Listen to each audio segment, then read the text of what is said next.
Alright. Fuck. We back in it. Put on some soon. Put on some of this. Alright. That feels good. That feels really good, honestly.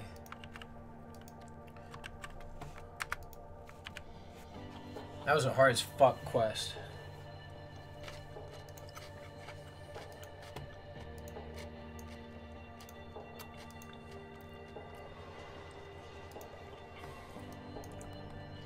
Alright, what's next up then?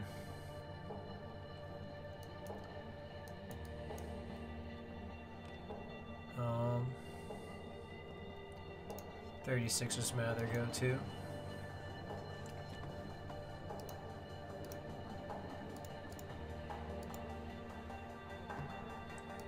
Nice. Alright, got some iron drags free.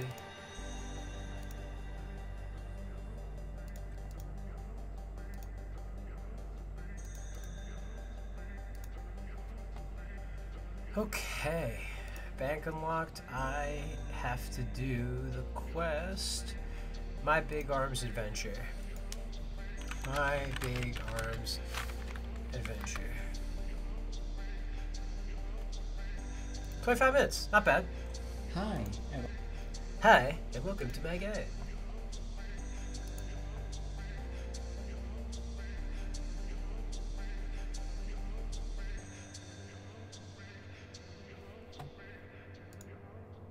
So wait, what's the update for this? What do I need? My Big Arms Adventure.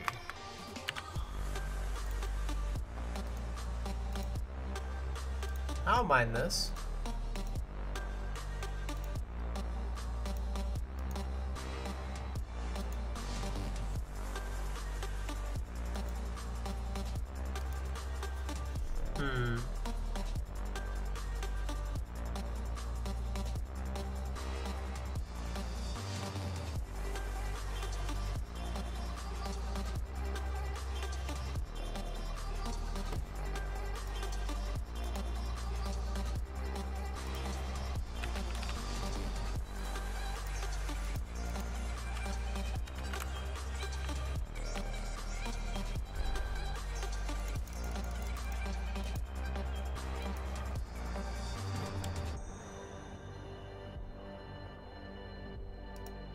I really have no idea what I'm supposed to bring for this fucking minigame. Anti-venoms, probably.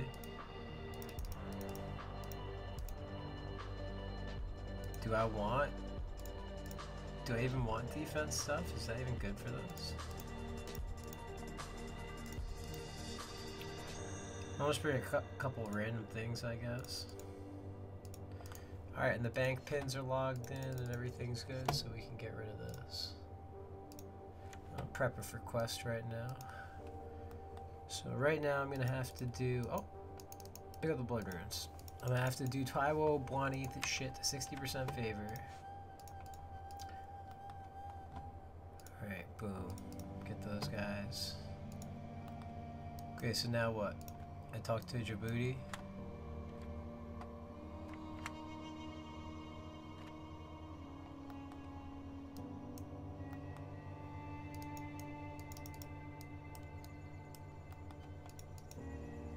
So I just gotta go out there and start hacking. Hold on. Start the game. Dr. Musili on the east side. See up in here? That's Djibouti.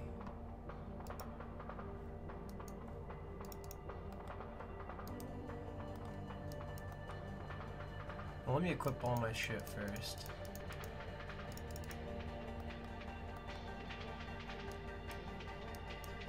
That's just a tribesman. That's just Tmiyu guy. Maybe he's on top.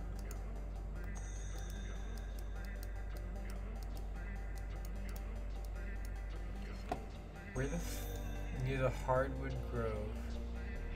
Right next to the gate to the hardwood grove. That's Tinsei.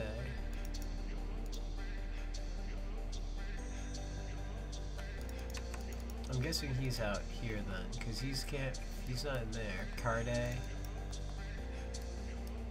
Tifritus, Proto Victim, here we go.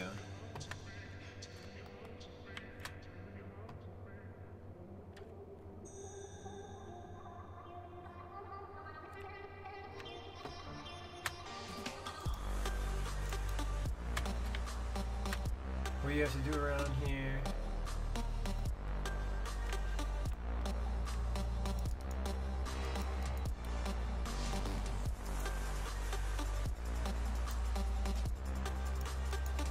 Where does it say what my percent is?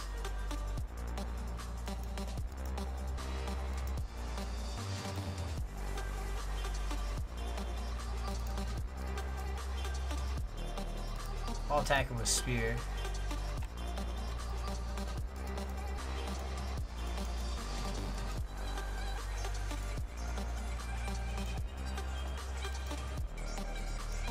Let me get my poke on.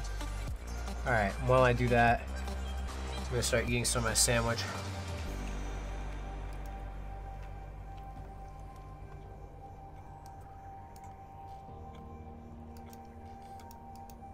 Is this guy immortal?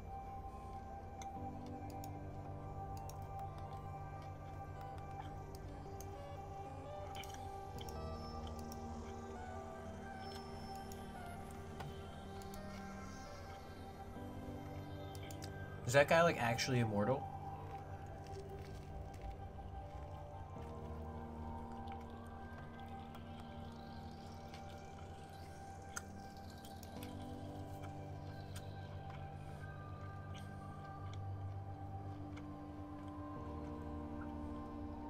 Okay.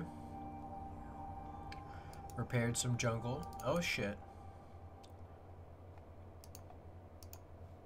Alright, I gotta turn off auto retaliate. What pain in the ass? This dude's being a real fucking pain in the ass. Come on, man.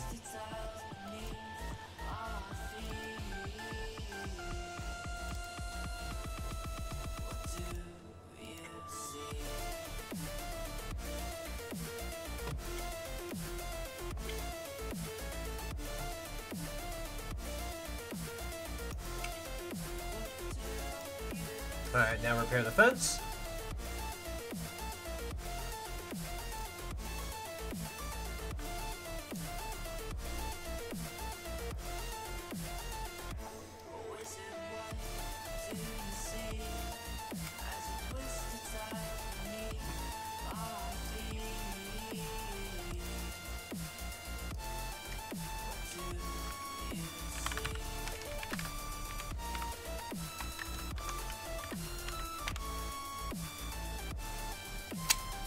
Alright. Boom. Alright. And then everyone can see on the top how much it fucking gives me.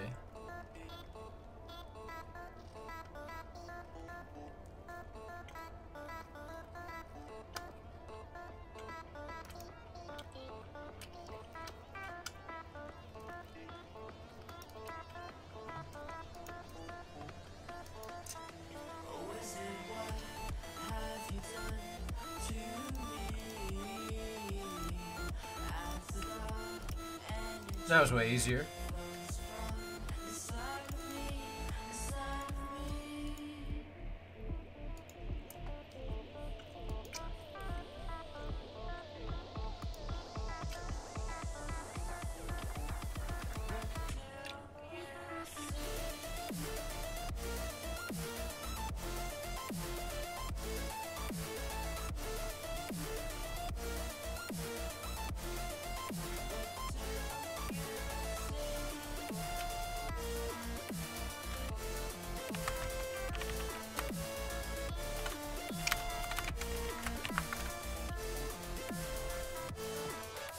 Alright.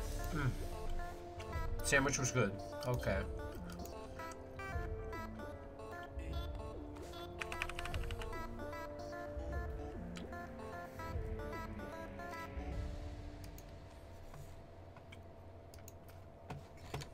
Alright, gotta cover it, a bag pin.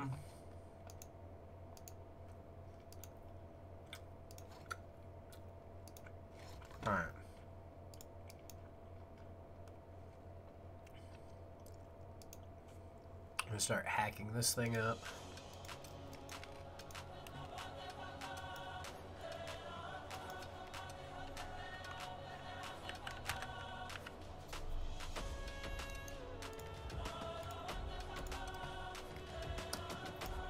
Extended super anti-fire.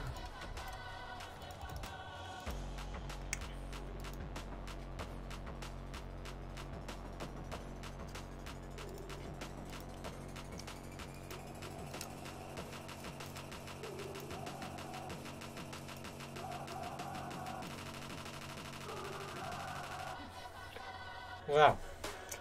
I'm happy I was alking.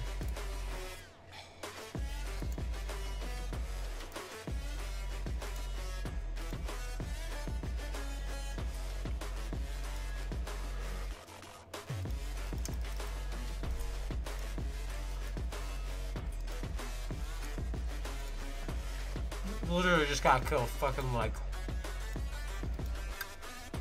3 fucking dragons. Ugh.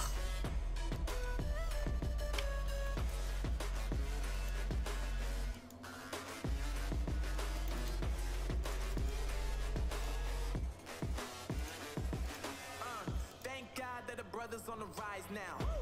Endless celebrations all in my house. Levitating now, I'm super duper fly. Alright, and where the heck did Kuren? Orbert, Theano.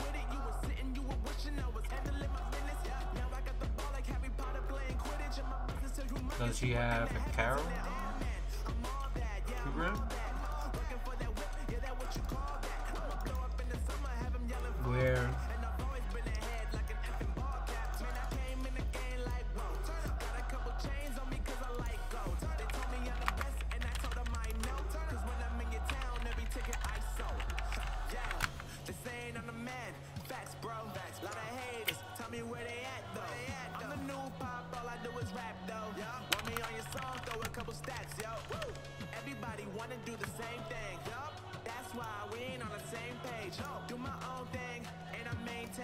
How is this guy not dead? Oh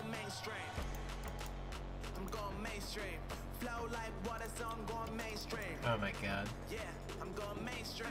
Flow like water, so I'm going mainstream. I'm going mainstream. Mainstream. Flow like water, so I'm yeah, he doesn't have a coup. Oh, he does. Oh, there it is. Okay, cool. Never mind. We gooch. Oh my god, I got a 60% favor in this shit.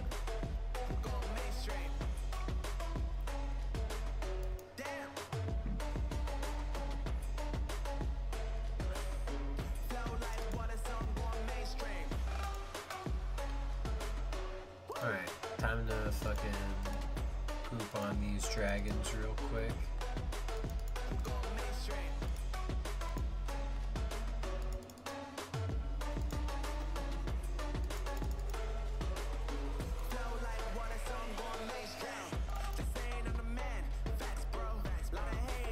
Bro.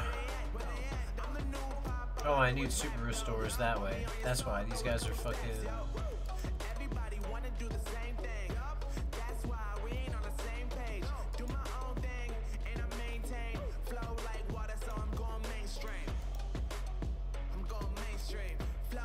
Alright, 10%.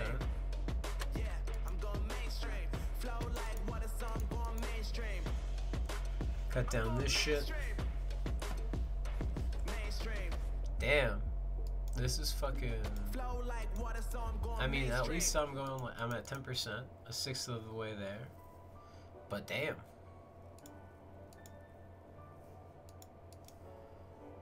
Maybe we'll get a visage. That'd be some fucking. That would be great. Blood runes though, I'll take them.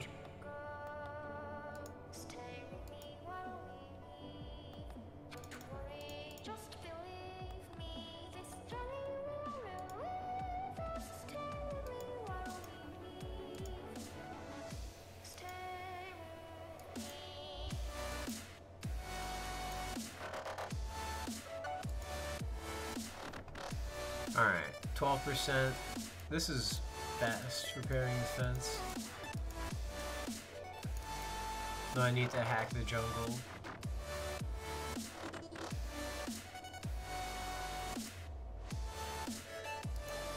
I mean, I've got 85 wood cutting, so it's not like slow.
Alright. Now I just gotta get to a bank. Is there a bank near here? Or do I have to teleport? Yeah, I gotta teleport.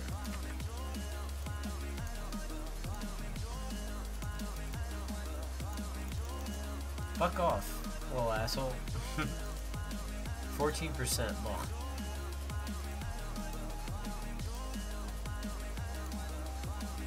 Alright. Now I go to Barb. Not Barb. Yeah, Barb.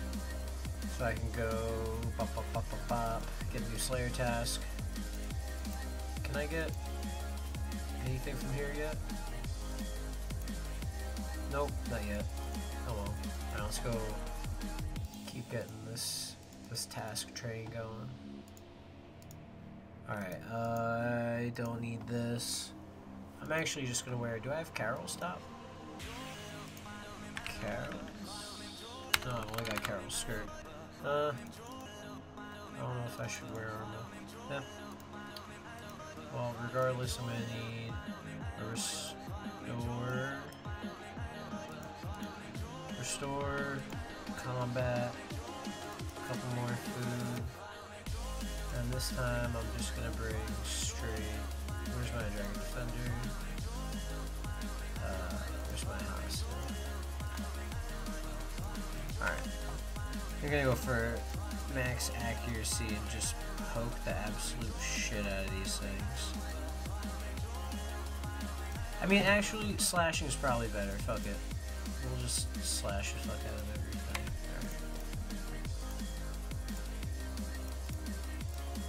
Alright, I got my Tyboil Wana. I got my anti-venoms. I got some of this. Oh, let me get my axe to boost my shit up so I could like hack faster and whatever. Alright. Cool, so now this should go into this. Alright, I gotta click this. Alright, and then I just need a teleport out. Let me get my house cape. Alright. And this guy, let's go get a Slayer task for him.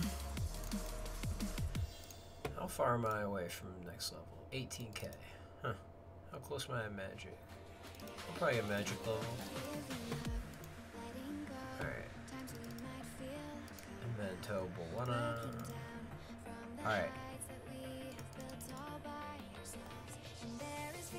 Did my shit disappear? Or is it still... Hey, my fence is still here. Alright, we're in. Let's get back to building.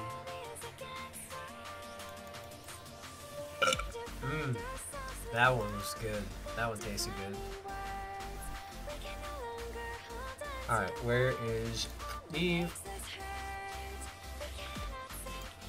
Fuck that task. Cancel task.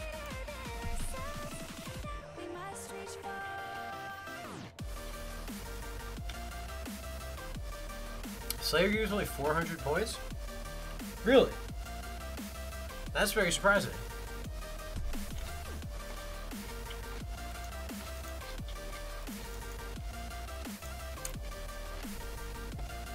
Alright, so does this guy just take no damage? What the hell's up with this? Hold on.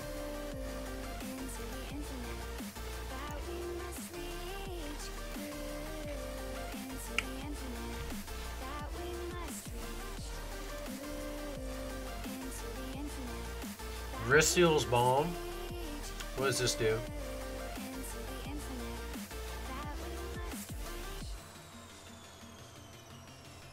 Oh shit. This is a lot of fucking damage. 25 damage to these fucking guys? I mean, whatever. I'm just not even gonna attack them then. 126 Dagonoth. That's what I like to see. That's a cool color, graceful. Alright, so Dagonoths. What am I at? 16%? Only another 44%! What? Fucking A. Bend me over. Stop attacking him. Go back to...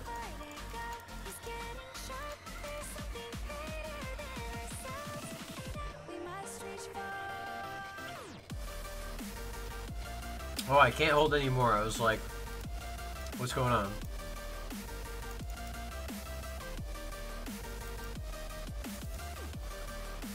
Alright, repair some fence. Alright, so this guy's gonna need some guppins.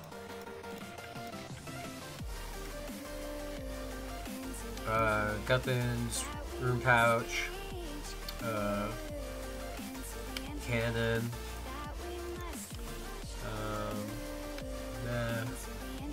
I'm gonna need a barb teleport.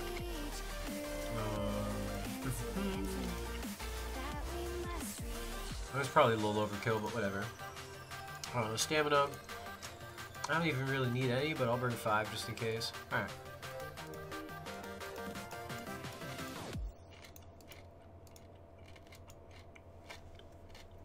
Alright. House teleport. Alright, hack this shit up.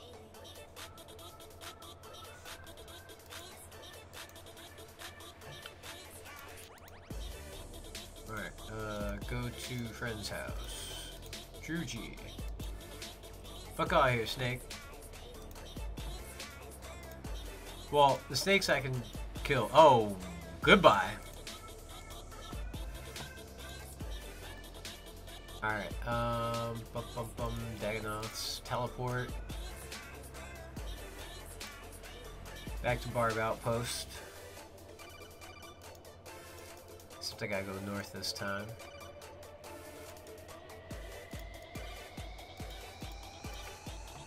Let's jump to this.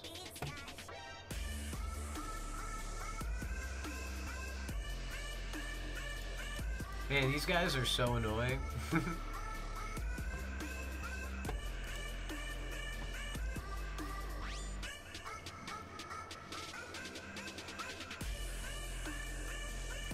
Oh my god. I gotta go upstairs and take medicine real quick. We're gonna go upstairs and get that. This guy's got an AFK, but kind of anyway. I went so hard in Monkey Madness 2, I totally forgot to take my fucking tools today. That was such a help class. Alright, let me just click that one. 100% favor. Okay, good back.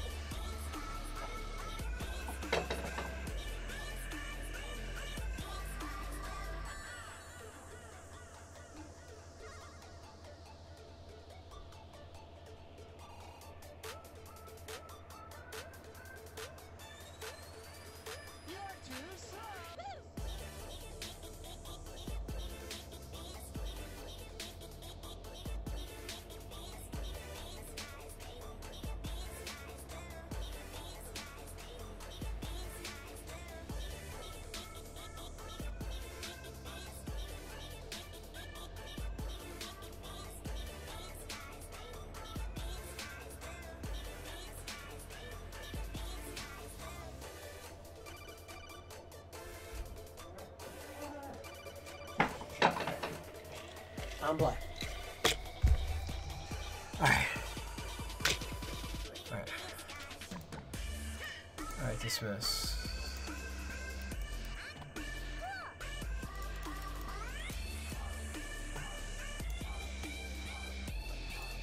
Alright, repair that fence.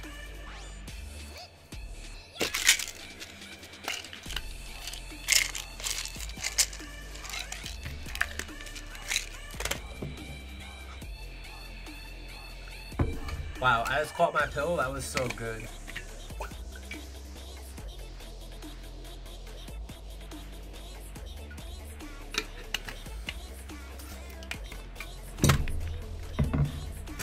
%20 with this shit. Who fucking thinks this shit up? Literally, who thinks this shit up? I know. Let's need to get fucking 60% favor in this random ass fucking random fucking minigame. This is something like I feel like I'd have to do for fucking achievement diaries. You know, it's like, here you go chop some fucking random ass trees in the forest. Hop to it. No, stop. I want to go back up. There we go. Alright, now I got world swap.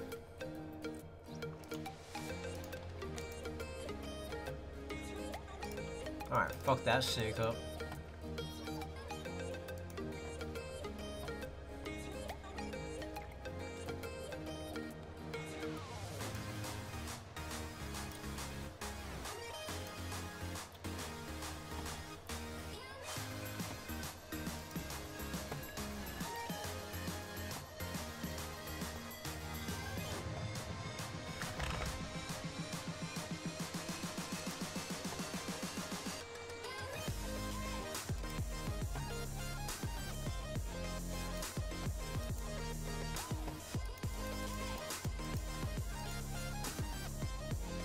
Damn, I gotta find a world for fucking Dagonauts.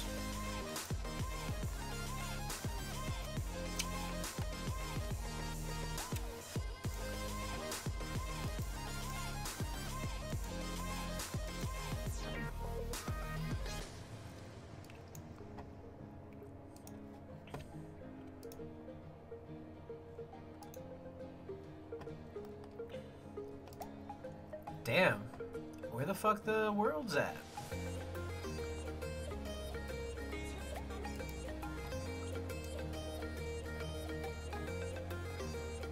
Oh my god, please.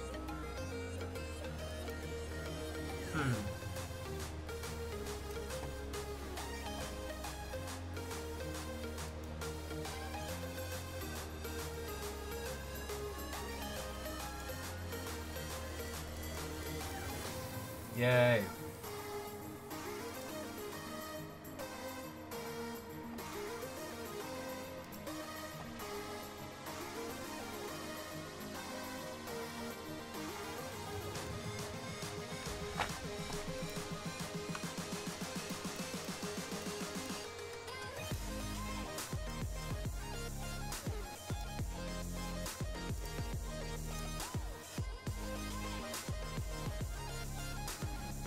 Alright, cool. This guy just gets to sit at Dagonauts.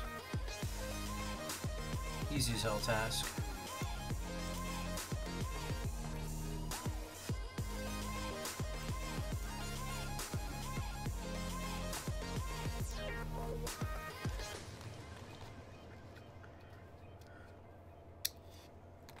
31% favor, halfway there.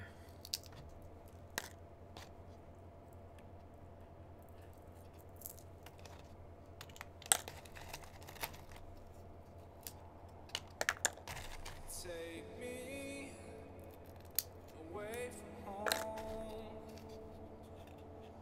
Show me all the places I've never known. And we'll chase the night. Race all of these broken dreams and flight. And we'll Oh. Cannon ran out of ammo. Oops. And I stopped attacking a thingy. I'm gonna use my special attack though in a second for some of that chop chop.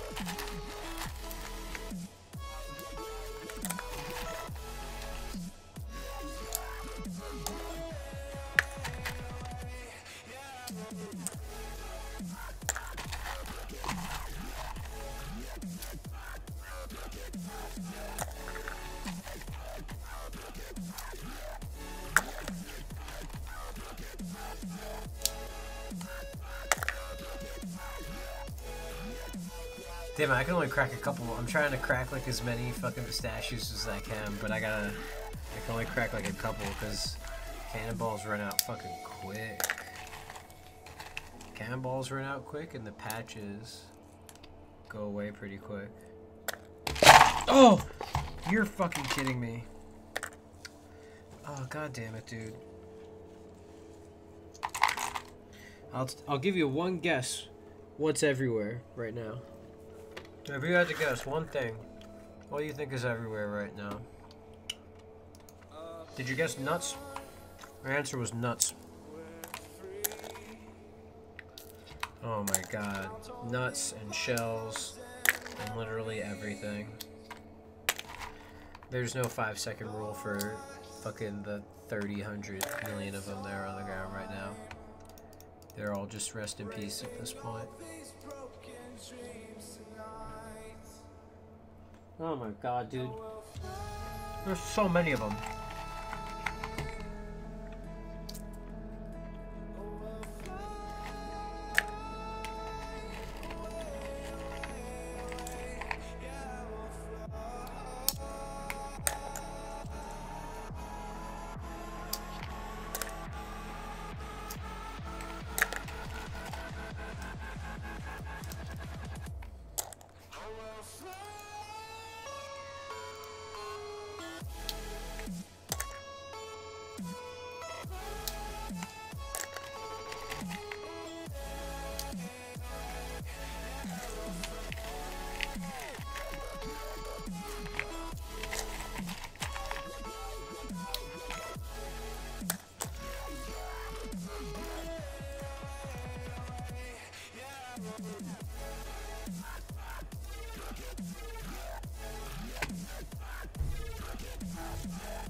Jesus. So many fucking nuts on the ground. Oops. My bad, Genie. Hello.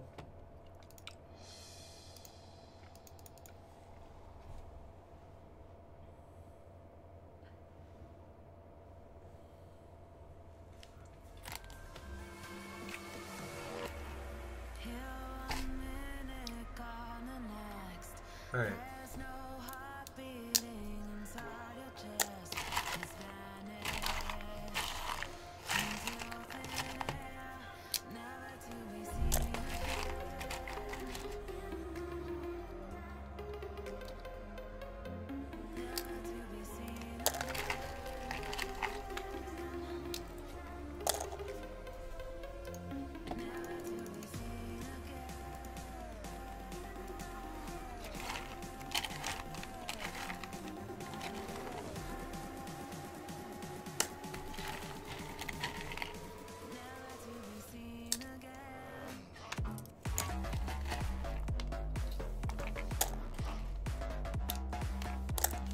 Alright. It's not like this song is bad. I just don't want to listen to it.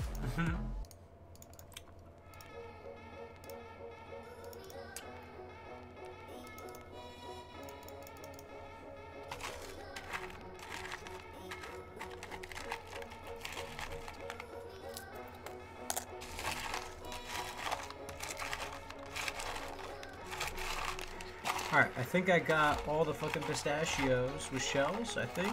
Oh. Nope, I did not. But now I did, maybe.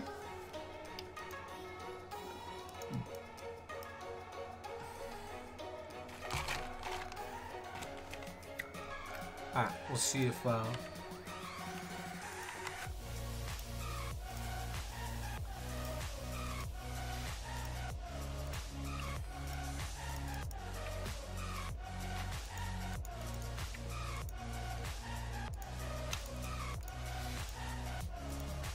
whoops, meant to be on defense.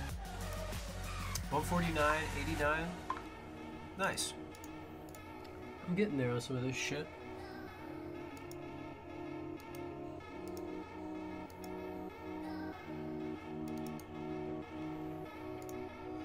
Fuck up this spider.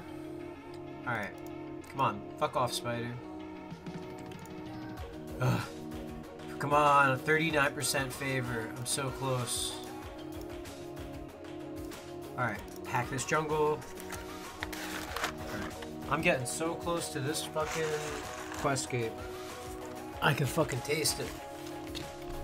I'm getting so fucking close. I just got... Man, I hate stupid mini games like this. Why can't it just be like, play a bunch of games of Castle Wars? Then you can do this quest. I'll be alright with that.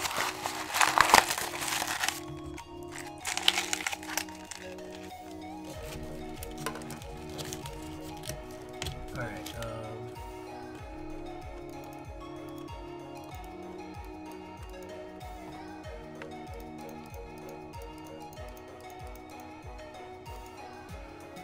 Alright, get some more of that, and then drink some water.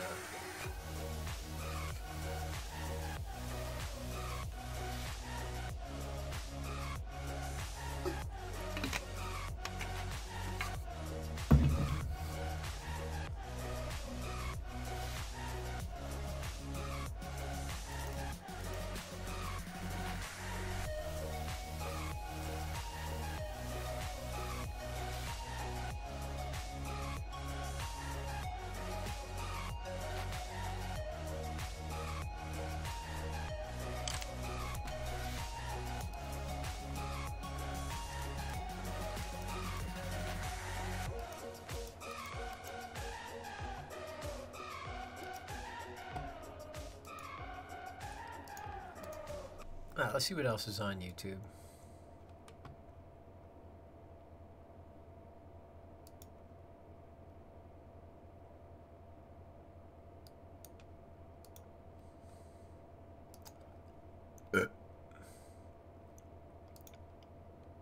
YouTube is getting sued.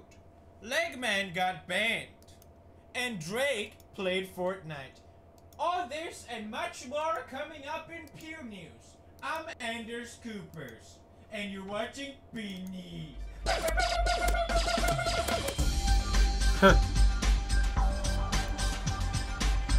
Fucking PewDiePie is so ridiculous. The most legitimate news source in the entire galaxy. Pew News. That's right. Excuse me for a second, guys.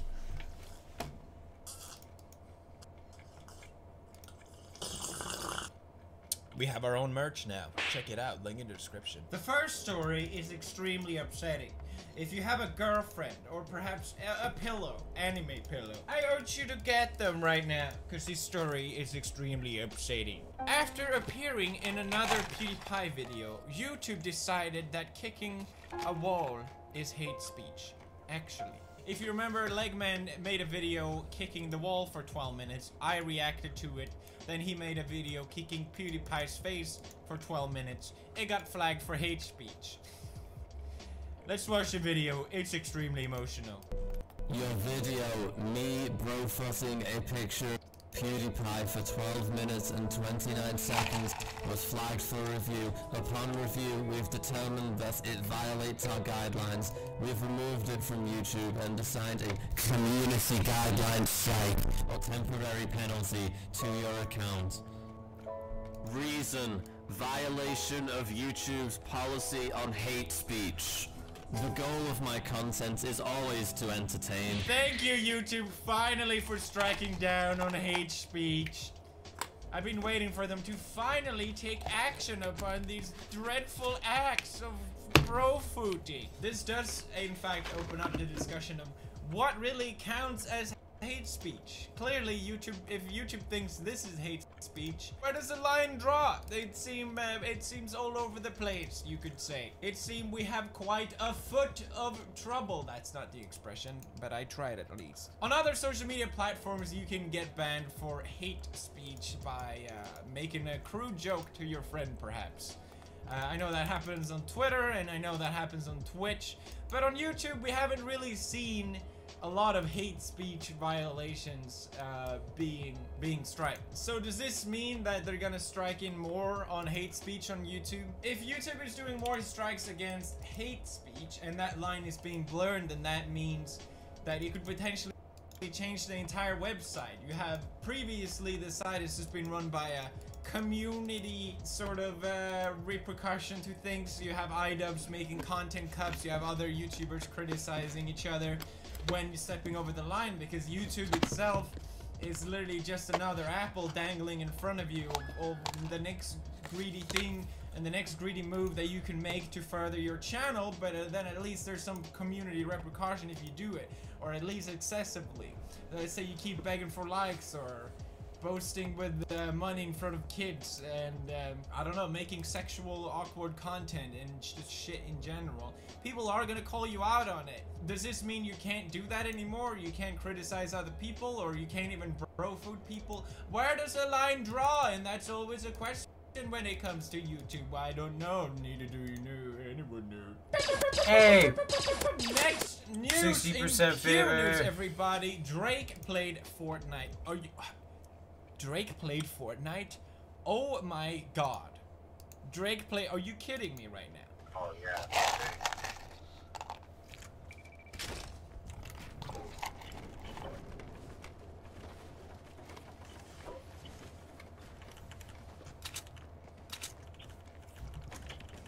We live in a crazy world, guys. I just had to reflect upon the news there for a second. I know I'm not supposed to. I'm supposed to remain biased. I know I'm supposed to remain biased and not have my own opinion on the show, which I don't have, by the way. I'm completely neutral, politically in all ever sense ever. But Drake playing Fortnite, that is just absolutely crazy. That is off the balls to the walls. Can you believe this? Can you believe this? I like how all the news media organizations, yeah, that's right, I'm calling you out. None of them mention Ninja, which is the guy who actually had the stream. Drake sets record with his Fortnite Battle Royale Twitch debut. It's like, no, well, Ninja is pretty damn big in himself. He recently became the biggest person on Twitch. I think he has the most followers. So apparently this stream was the biggest stream from that wasn't a tournament and was from a personal perspective. You keep seeing more and more records being broken in the streaming industry, and it really makes me feel like, yeah, I probably should keep streaming. Too bad I am banned forever from streaming at any social platform, because if you I once tried to cross a bridge and it didn't go well. I'm joking, of course. I just still have ish internet. I wished I was a joke. I've legit been waiting 7 months to get better internet, but apparently I live in a black hole, so I can't. But also, you're playing the most popular game right now, which is Fortnite, which I deliberately don't want to play because I'm so tired of battle royales. And then you have this rapper, which I think is the softest rapper of all time, basically the Ellen DeGeneres of rap, and I love rap music, but I honestly think Drake, I don't really understand his appeal. It's just not my type of rap. And you have these two things, and then just combined turns into the biggest stream of all time, and here I am being salty about it, but at least trying to benefit a little bit from the breadcrumbs that are left in a clickbait title by bringing up this topic without really giving any form of personal input or adding any value to the conversation. Welcome to Pew News, everybody. Moving on to the next segment. Brad is going to tell us the weather. Take it, Brad. Go ahead. Alright, well, I actually am done, so I can start this quest now. Okay, so...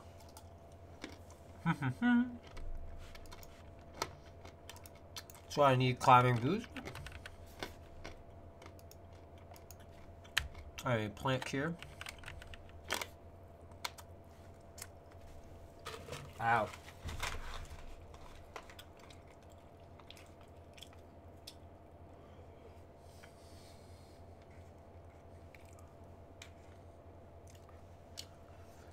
I don't know how crunchy that was on cam, or on mic, but I just crunched into a fucking peanut shell. Ow. Am I done with this? I'm done. Nice. Alright. Pick up. Give me an air. Alright,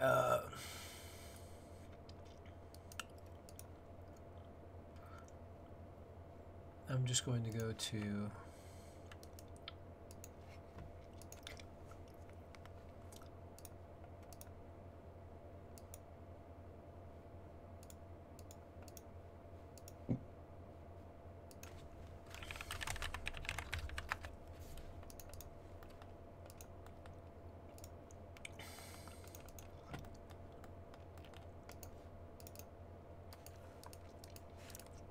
So this guy's going J, and this guy's going Barb.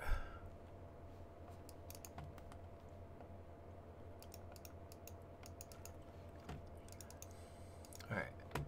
Now I need to buy plant cure.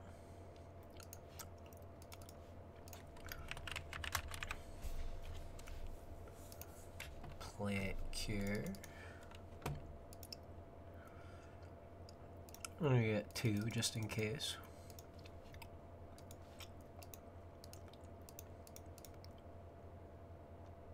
Three buckets of camel dung.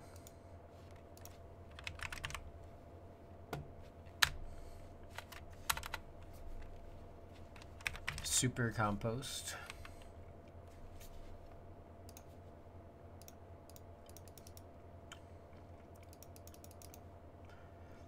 Seven super compost, plant cure, okay. Rake, seed dipper, spade, I've got that. Troll time in the bank. One prairie potion. Alright, awesome. So all I need to get are buckets of camel dung.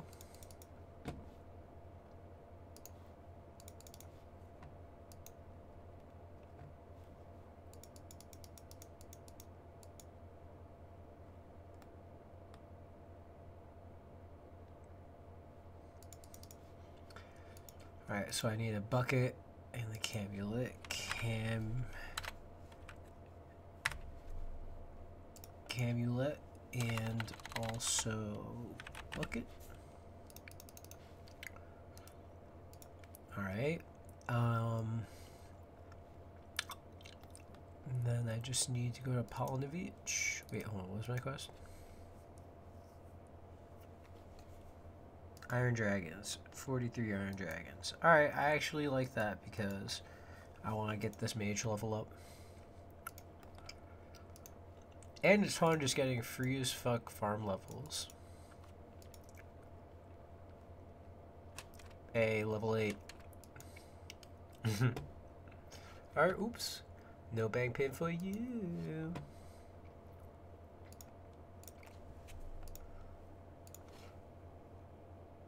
Alright.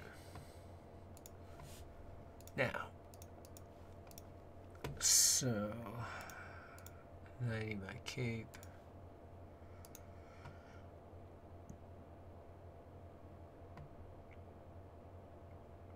Alright. So teleport to house.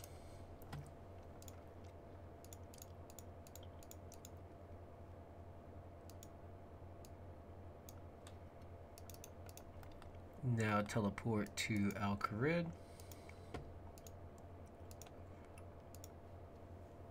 Al-Kharid.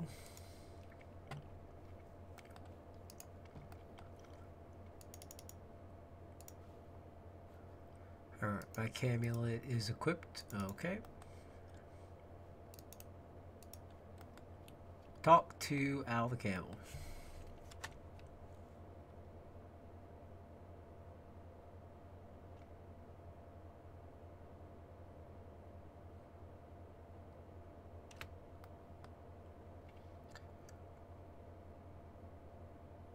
Alright, so now I just have to wait for him to fucking take a dump, I guess. Well, while I'm waiting for this camel to take a shit, so I could fucking pick up his shit and then fucking use it for this quest, I might as well gear up this guy. So he needs this. He needs this. Where's my other shield? Alright, air runes. Blood runes. Nature runes.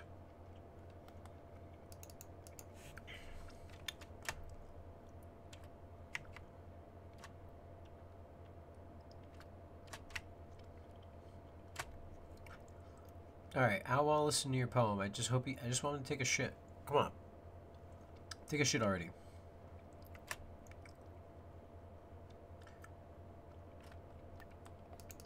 Alright. It's supposed to just appear next to him.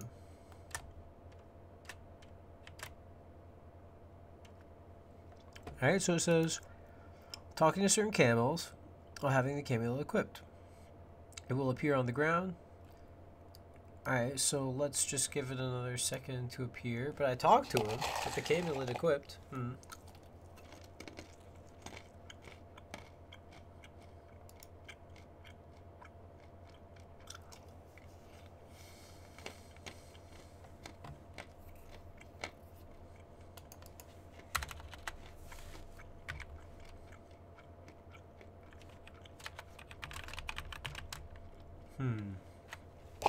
Alright, where...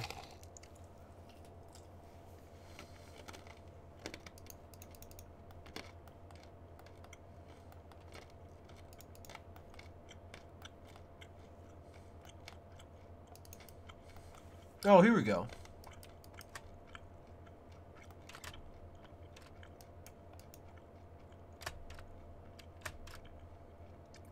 Oh shit, your mother was a jackal. Alright, so now he should take a shit.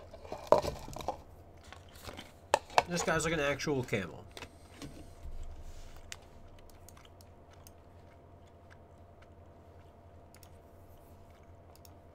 Alright. Where's the shit? Pop it out your butt. Come on. Give me that poop.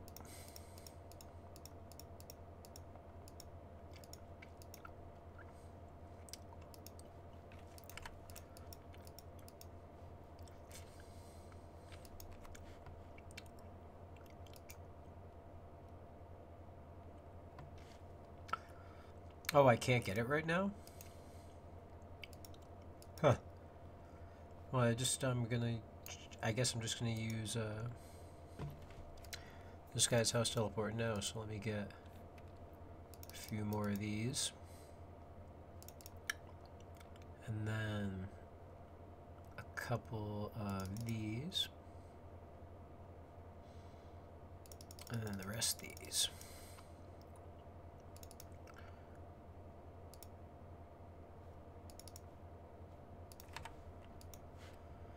Alright, cool. I'm gonna enter my own house.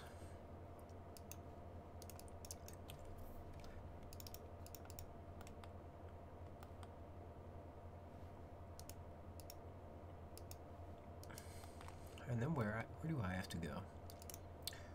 I should probably go to...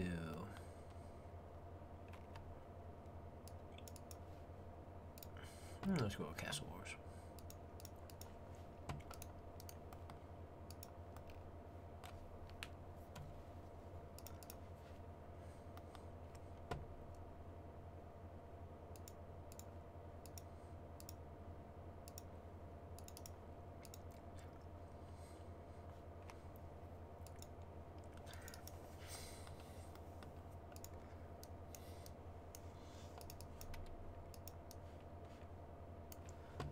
Alright, so now...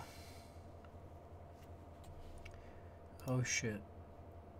I'm gonna eat my dragon potion. There we go. I'm gonna put this way the fuck over here. Not near my fucking alk shit. Alright, so all I need is weight reducing armor.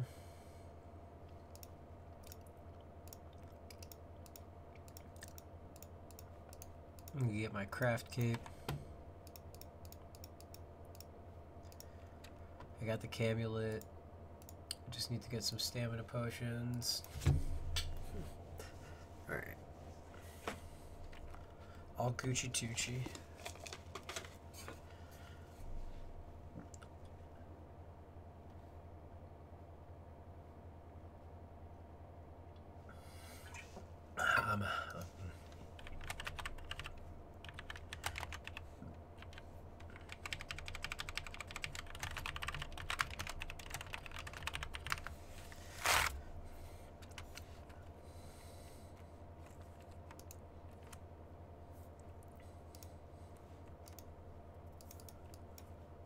Alright, got everything. This thing goes down here, this thing goes down here. These can go in the bank. I've got the stamina potions. Alright. I've got my climbing boots. Oh yeah, that's right. So I got rake. Seed. Spade.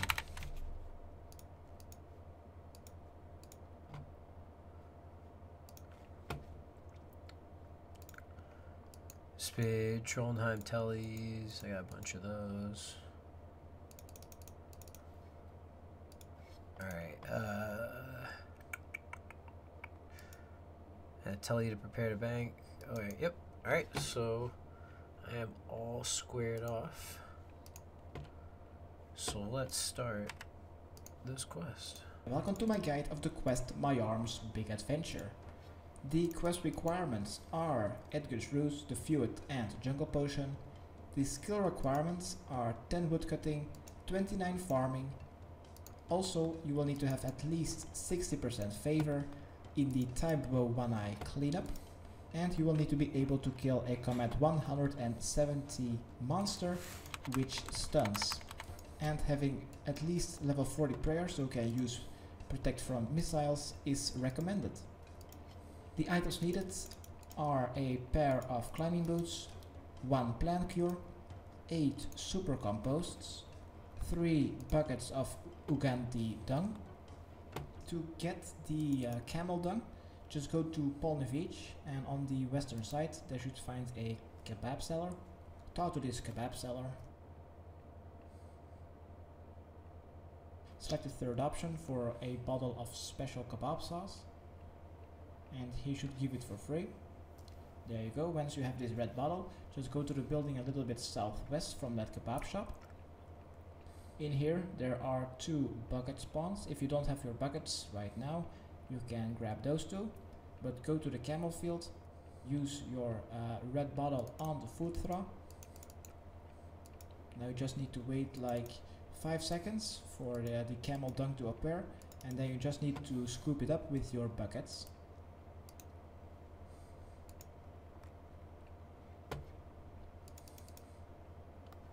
Alright, it has appeared after like 10 seconds. Let's... Alright, so let's do that then.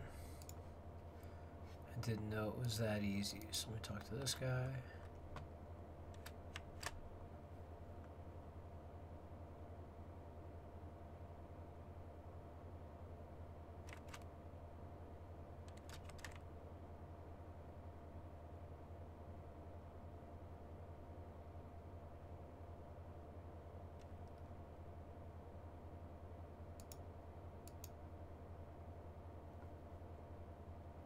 He says I already gave him a bottle.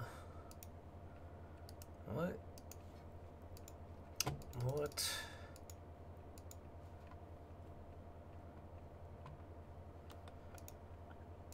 Alright, so I gotta go check the bank then, because that means that shit's in the bank. Fuck. Alright, so now hot sauce. Oh, it is in the bank. Teleport to Polonovich.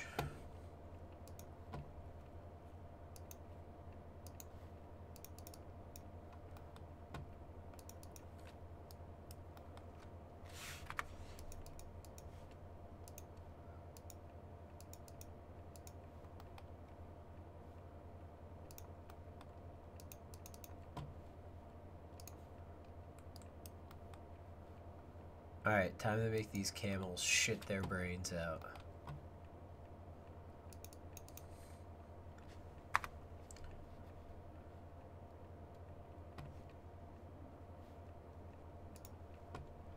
Give me that poop. Give me that poop. Yes.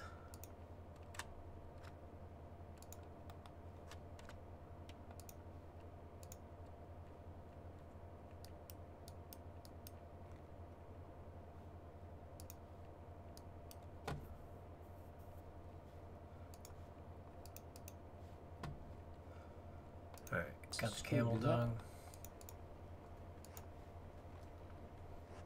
And now I have 3 Athanki dung.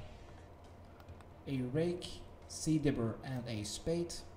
You also need 2 teleports to Trollheim, 1 teleport to any bank to prepare the boss fight, and for the boss fight you will probably need 1 prayer potion and then some food, armor and weapon. Now, what I forgot to mention is that you also need at least 1 stamina potion during this quest. Also, I didn't bring my armor or weapon along at the start of the quest because we're going to bank before the boss battle. And if you would do this, be sure to bring some food to pass all these aggressive trolls. Let's get started on this quest, baby. Where to start this quest is I am currently at the entrance to go inside of the troll stronghold. Alright, I'm here too. Once you enter, go south. Go south. Okay. Pause all the aggressive trolls and go to the kitchen. Just keep going south until you see a stone staircase. Go down there and here you should find the NPC from Edgar's Ruse, the cook called Burnt Meat. Let's talk to him. Select the first option. What do you want? What do you want now? And this will trigger a cutscene. Okay.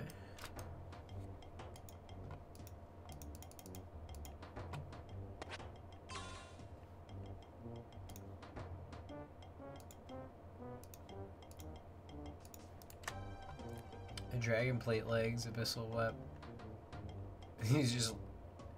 That poor adventurer. He had bank on him, dude. Yo, why are you bringing bank into the wilderness? He's gonna eat you.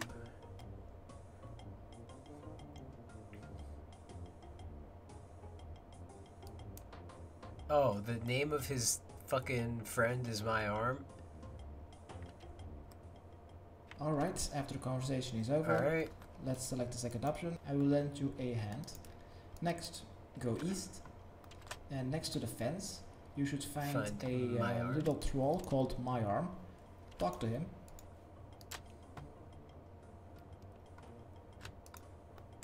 Alright, now what?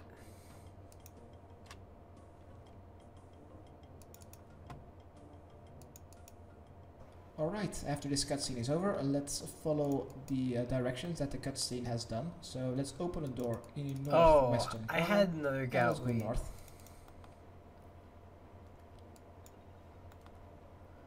Well, Now we just I need mean, to keep at least going this north isn't so bad, honestly. until we see some stairs.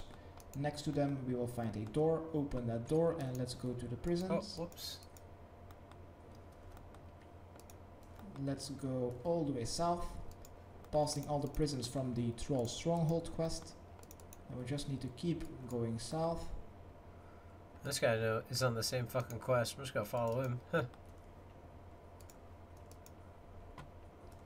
Just keep going south until we see the exit. Go through the exit, and from here follow the path east.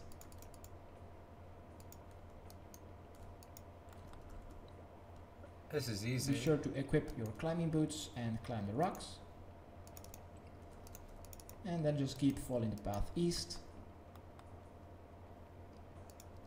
At the split, be sure to take the southern path and then climb the rocks. From here, let's go more east until we reach the trolls on that plateau.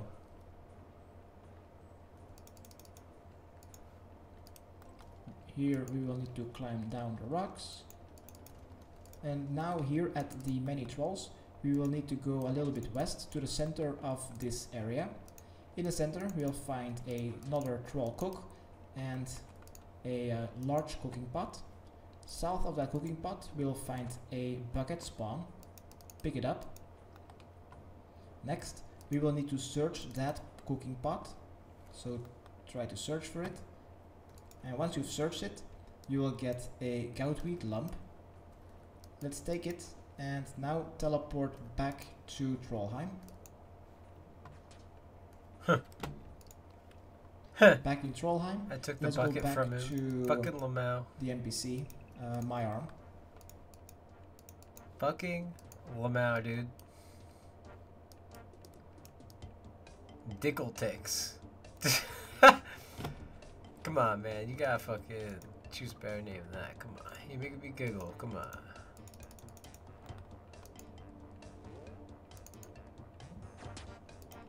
Alright.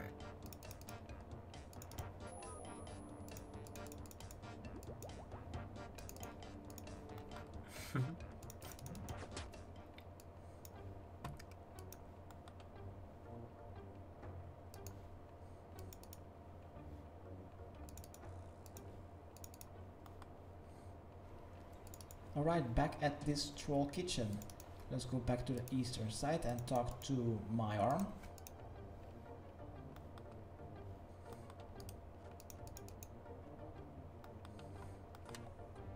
Just skip through the conversation until the troll will say that we will need to go to the rooftop. Oh, she actually leads you to the way to the rooftop. Okay, now we don't need to go ourselves.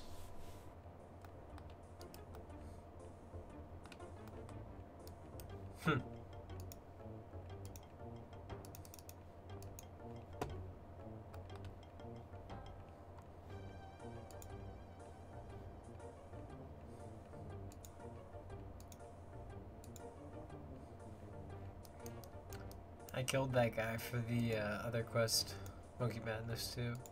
Literally just finished slaughtering. Alright, when we've made it to the rooftop, let's go a little bit north. And here you should find a tool Reprocon. North of it, we will find My Arm again. Let's talk to it.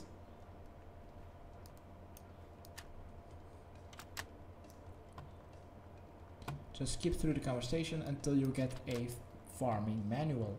Let's read it, close it, talk to My Arm again.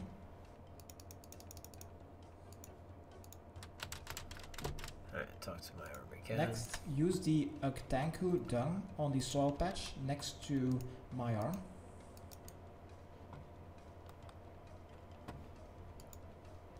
Do this with all 3 of your camel dung buckets. Okay. After this is done, we will need to use all our super compost on that soil patch. Okay.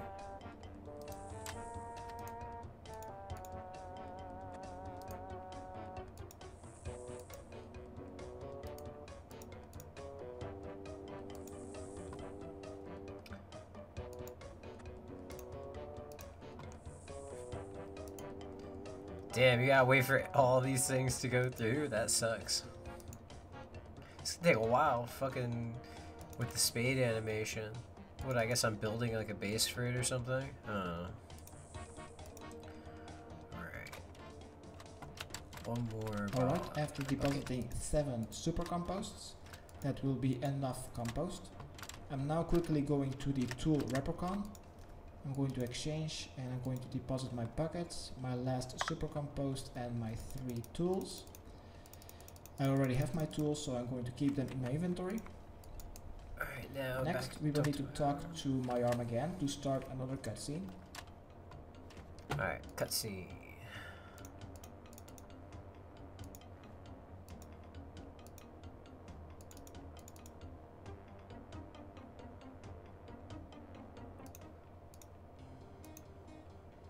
So select the first option. This is my arm. We would like to go to Karamja. Karamja.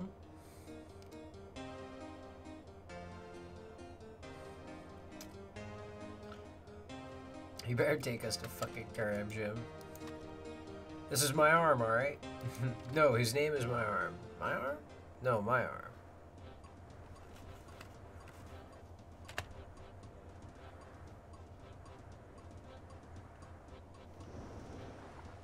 Yeah, trolls probably aren't too comfortable on water.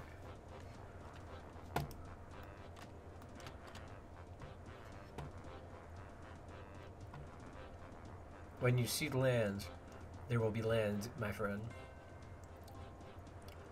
Up until then, this is not... Hey, we made it.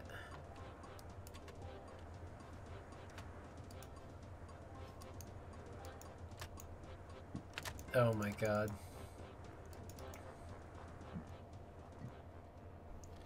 Alright, after the cutscene is over, we will be in Brimhaven. Let's go south and go to the Taibo Wanai village. We will now need to go to the Taibo Wanai village general store. Alright,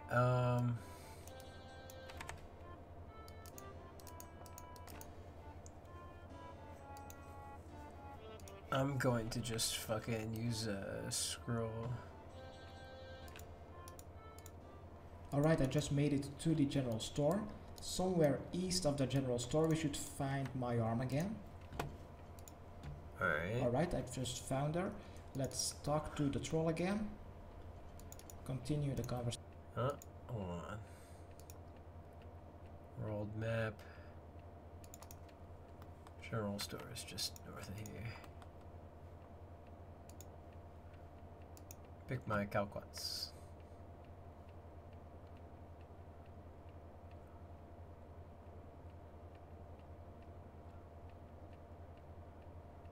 You never know.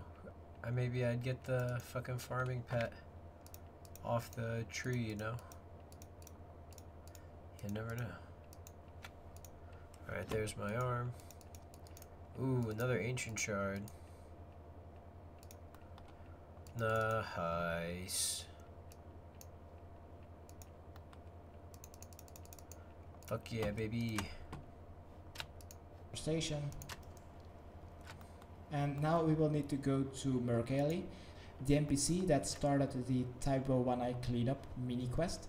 So let's go east, southeast, and let's go to the Hardwood Grove with the rare tree sign and all those teaks and mahogany trees. Alright. Let's talk to Merkali near the entrance. What's up? Select the first option. A troll called My Arm wants a favor.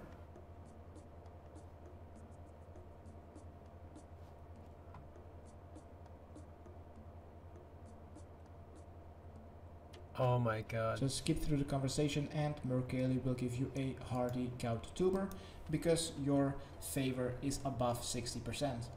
If thank your God. cleanup favor is not above 60% and you don't know how to get this, I will put a link in the description below of the video how to get this favor quite quickly.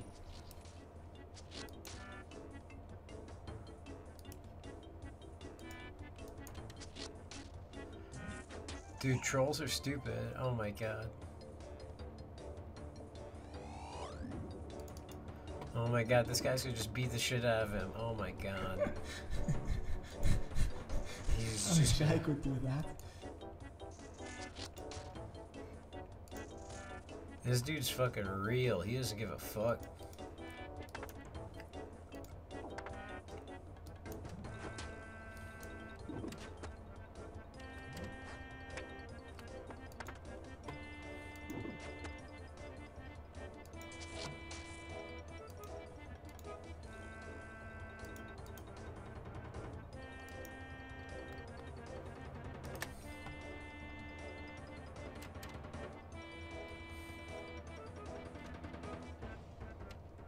Alright, after that quite funny cutscene is over, we will get a lot of hardy gout tubers in our inventory. Let's continue the conversation with my arm by pressing the spacebar. Alright. And we should now get back onto the boat. Alright, awesome. Slowly but surely making our way through this quest.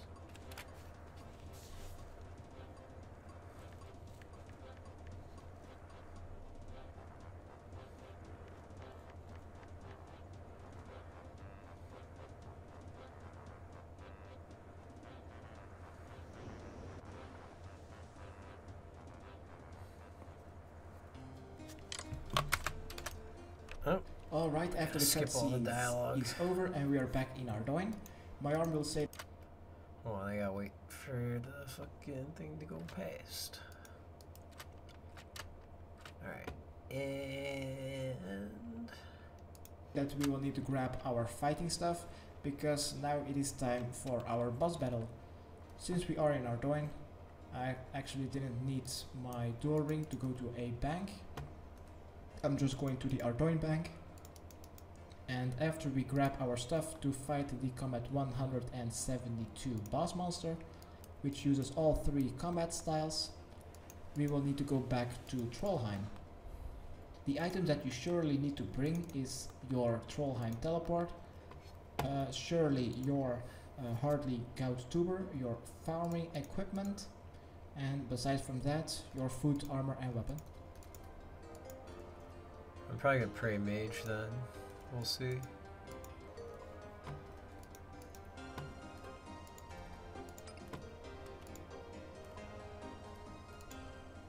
Okay, I think I will be prepared if I just going to bring a prayer potion, maybe a super set, and the rest of the inventory, maybe food and sharks.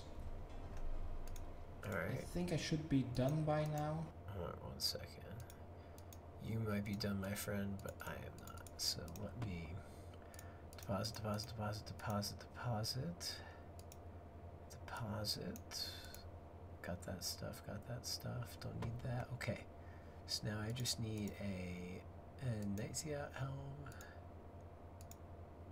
combat, prayer, anglers.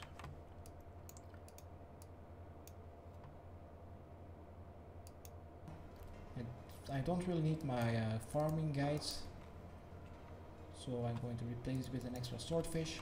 Be sure that you also bring your plant cure, because that is what we will need next. And besides from that, let's go back to my arm on the rooftop of the Troll Stronghold. Alright. Back on top of the Troll Stronghold roof. Easy. I like it.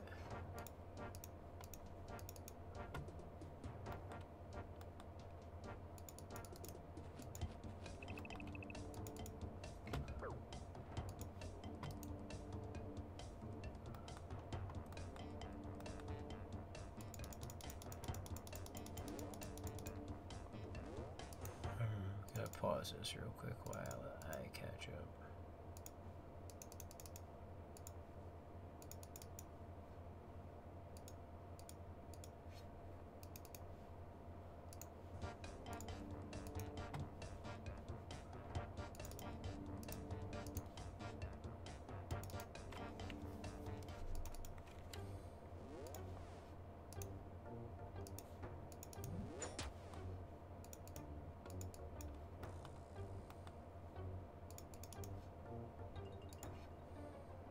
Okay, I have just made it back to the rooftop. If I just climb up this troll ladder, let's go north and talk to my arm again. Okay. Hello, my art.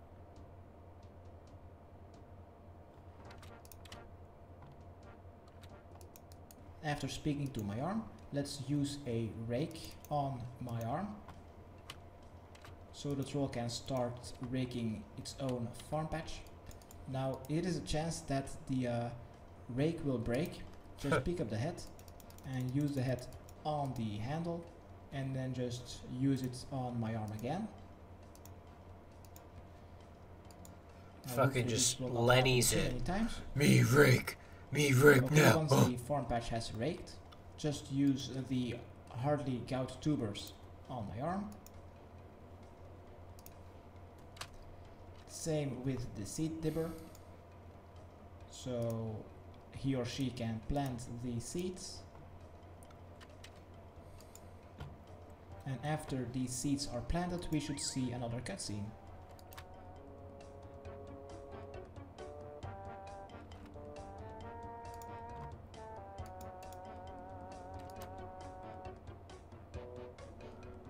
I hope fucking he just punches this dwarf. Oh my god. Oh my god. He just fucking just murdered that guy. And from this point on, there will be a dead drunken dwarf next to the entrance of the troll's stronghold every time you pass here. Alright, after the cutscene is over, let's return to my arm, and the farm patch has actually been diseased. So now we will need to use the plant cure on my arm. And after this goutweed has been cured, we should find another cutscene, or that the baby rock should appear.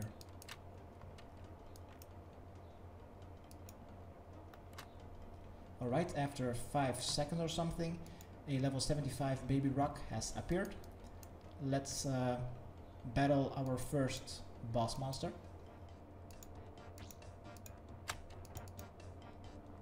Don't worry, I'll beat its ass. Kill the baby rock. I'm going to drink a superset. After we've defeated this baby, the mother will appear. This is a Comet 175 giant eagle, so I suggest to use protect from missiles once the baby rock is dead.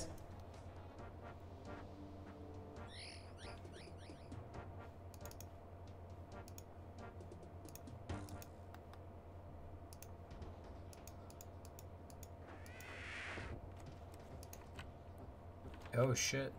Alright, let's kill the level 172, which has 3 Comet styles of attacks. It is the magic one, which stuns, and then the ranged one, which deals the most damage, so using protect from missiles is very helpful. And then it also has a melee attack, which is the weakest one. Just try to kill the giant rock, and hopefully I will be able to defeat it. And I will see you back once I have done this. Yay.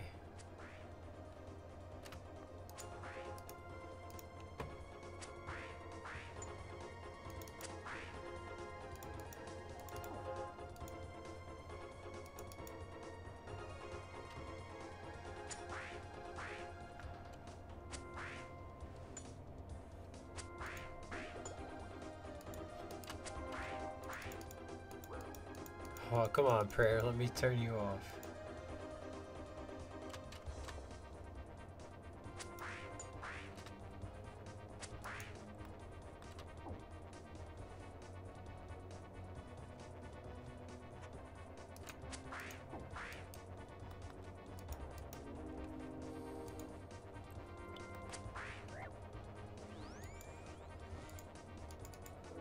No, I think I just go back and just turn it in, I think.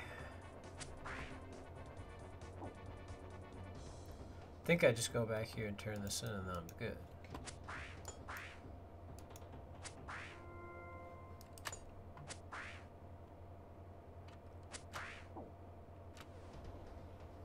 What is he gonna give me? Tons of burnt meat. Final hit, please. Thanks. And boom. let's talk to my arm after the big bird has been defeated. Now we'll just need to use a spade on my arm. Where do I go now? It Oh, my can big arm. pick up the farmed goat meat. You'll also see that it has gained a farming level while doing this. Alright, gotta ask my arm. Alright. Also, if you Give show me a your better XP drops, reward, yeah, bitch. the more herbs she will pick, the more experience you get. You will get 45 experience each time she will pick a herb.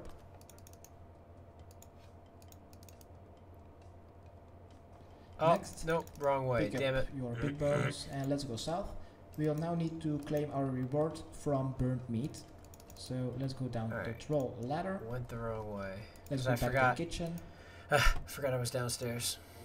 Alright, I can use my charge spell and my imbued heart coming up soon.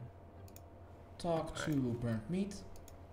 So now, Click to continue. Oops, it's not the button I want to press. And we will get a Want very to special invigorate reward imbued of heart, a full activate my inventory of charge. burnt Okay. meat.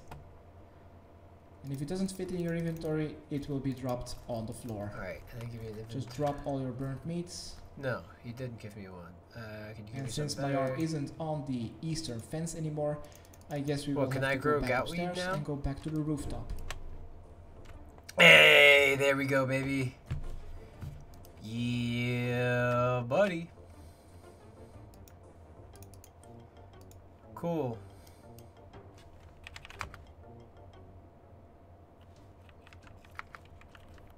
Alright, here back on the rooftop, back at my arm. Let's talk to this troll, and this should be the end of the quest. Yay. Now I just gotta go do observatory quest. Alright, so let's go. Observatory quest 2007. Hi, and welcome to my guide. Today we're going to do the quest Observatory. There are no quest requirements.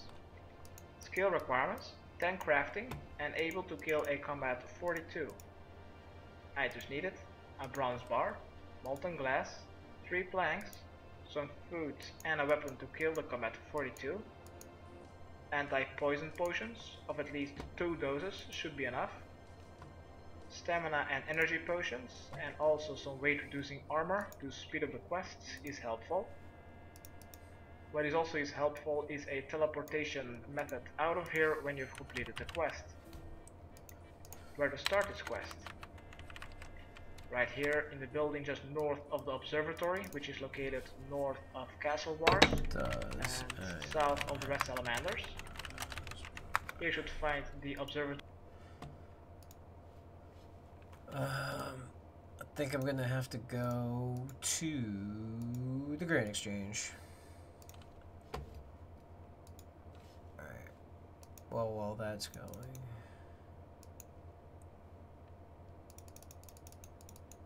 Alright. Rip. Down to go to the Grain Exchange. Step back out of melee distance so I don't get fucking smacked up. Smacked up. Alright. Let me go down here.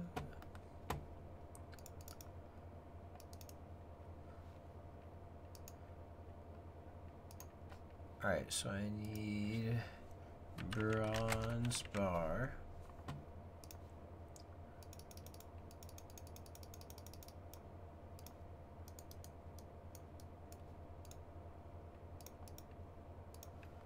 Alright, what do you say, honey? 3 planks, some food and a weapon to kill the combat 42. Anti-poison potions. Alright, so let me get a couple of these.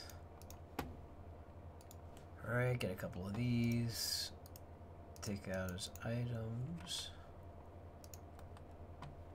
Okay, now I need a staff, a this, a weight reducing armor, my tent whip, my shield, and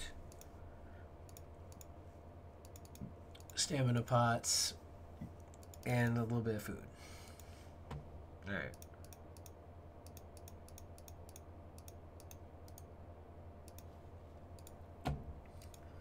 then attack this other drag. Damn, this is nice. 19k away. I'm getting there. Alright, let's go to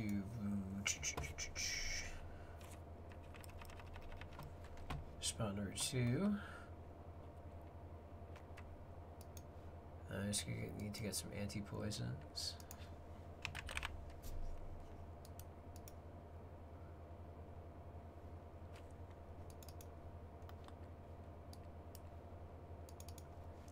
Alright, so I gotta go up to the observatory.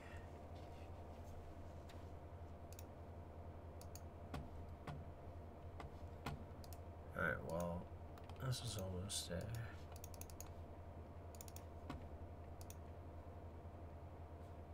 How many quest points am I at? 246? Nice. Getting there.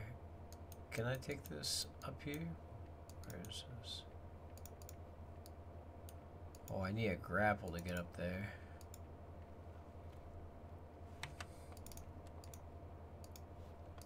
Of at least 2 doses should be enough.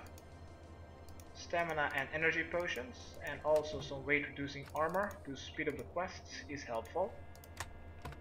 What is also helpful is a teleportation method out of here when you've completed the quest. Where to start this quest?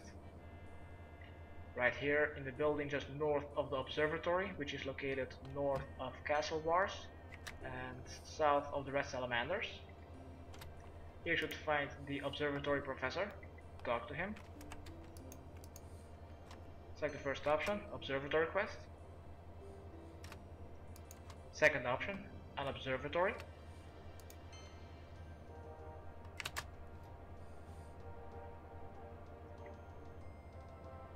Skip through the dialogue and he will say that his observatory has been attacked by goblins or well, this destroyed. is nice since I have everything. That's like I the could first just give option. it to him. Sounds interesting. How can I help? Since you already have the items, just talk to the professor again about the quest.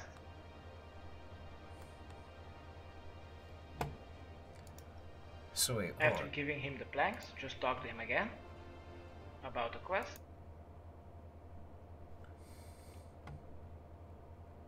And now the professor needs a lens mold. Exit the building, then run southeast and go to the ruins just east of the building.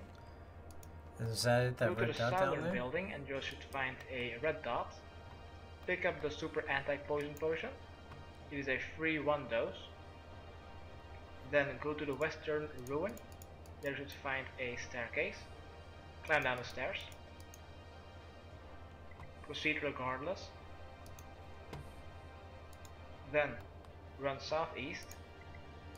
Enter that passageway. Right. Keep running south. Just go until the end, and there you should find a chest. Open that chest, then search in it, and you should find a kitchen key. If you do not have the kitchen key in this chest, there are 5 more chests around this dungeon. The second one is in a passageway just east of this one. You can just go there, and there's another chest. The other 4 go north, go back to the stairs. Oh my god, rip. Just keep going north. Oh, I'm not prepping for When you quests are anymore. at the I'm doing stairs, the quest. go east. Then go around the stairs, anti-clockwise. Just keep going west. Then go a bit southwest, and you should find a gate sign on your minimap. Go towards it, and you should find a sleeping guard. Now, if you still don't have your kitchen key from searching those 2 first chests, there are 4 more if you continue running around this dungeon. Then, when you have your kitchen key, try to open the kitchen gate. But then you will get a message that if you open the gate, the guard will hear you. Alright. So I gotta keep running all the way around. Just magical.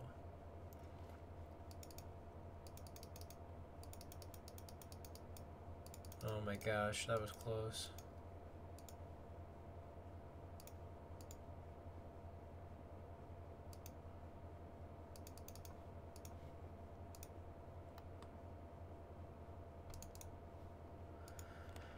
Wow, are you kidding me? It's in the very last one. Wow.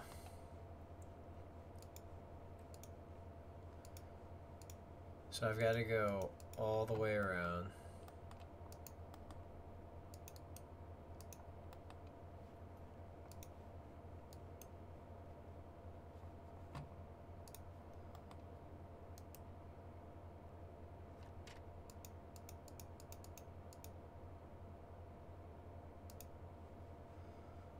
Come on.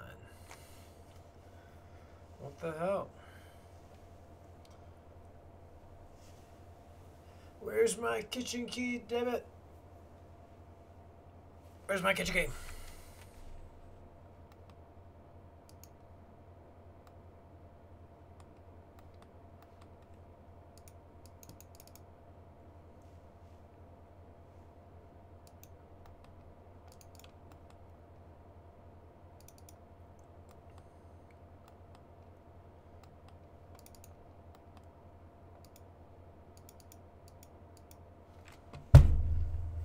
Alright, let's see if I can make it over to this chest.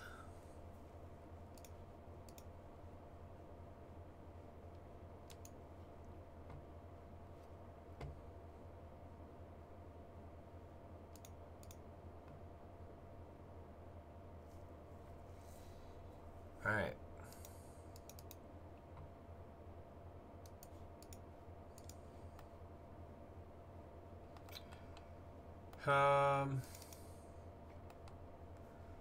That's not supposed to happen. There's supposed to be a key in here.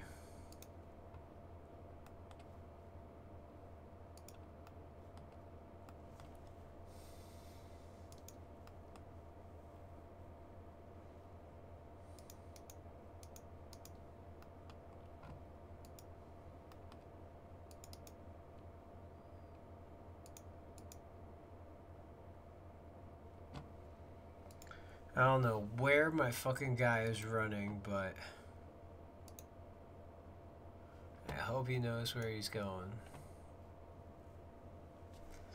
I literally have no idea where my fucking guy is running to now.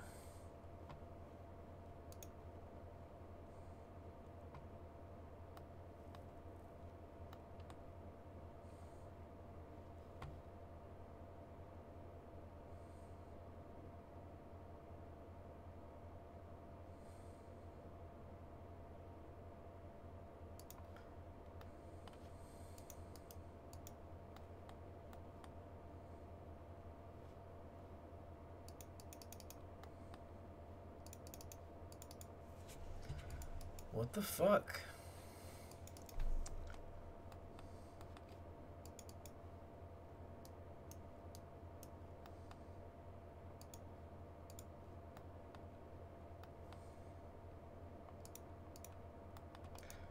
Oh my god, the chest's like reclosed.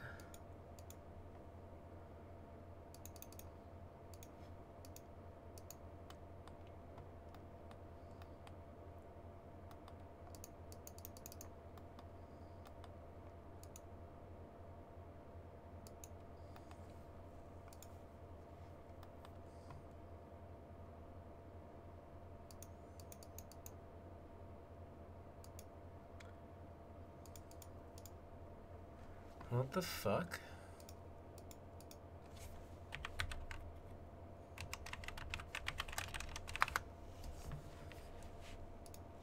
All right.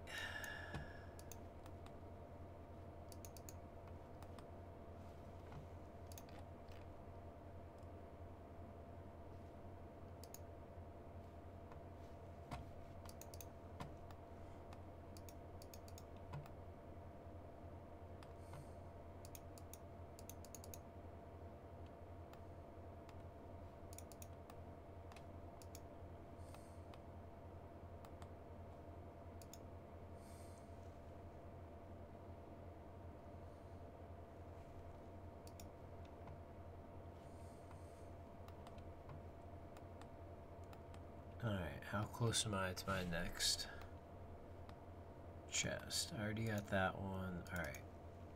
So now there's one in this corner. Let's go hit the one in that corner first.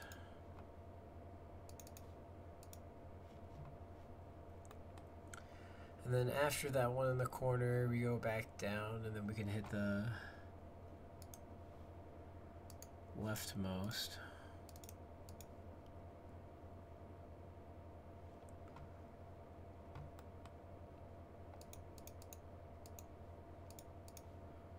Alright, not that one.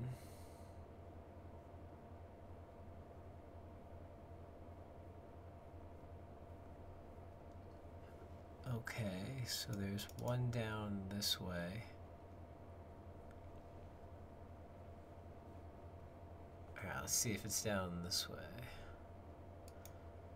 Come on, baby. Take me to the fucking chest, baby. Come on. Take me to the chest, baby. Come on.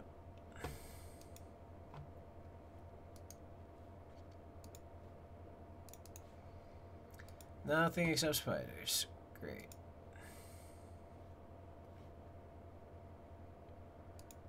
What's this guy got?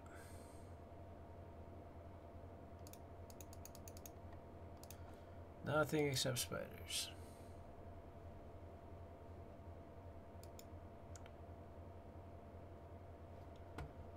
Alright, let's go down this way. Let's see what's down here.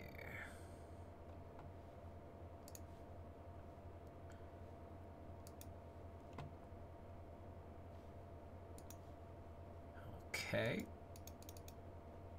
Nothing except spiders. So now there should be one back down here. No, down there.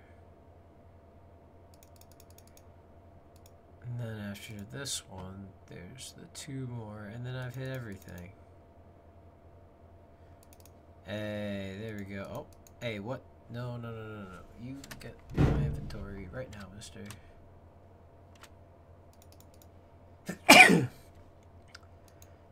Jeez. It was like the... Excuse me. Jesus, it was like the last freaking area.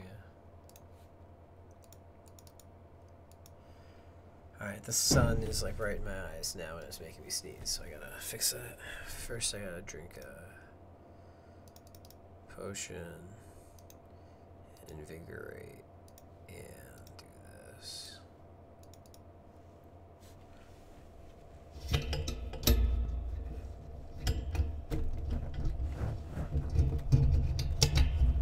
Alright.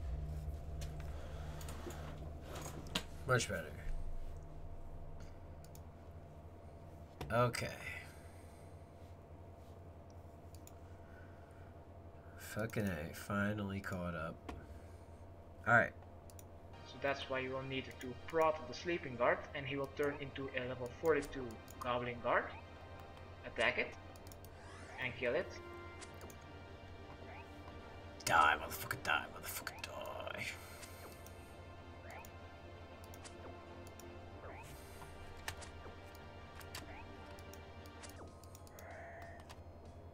Alright, when you've killed the level 42 goblin guard, use your kitchen key on the gate.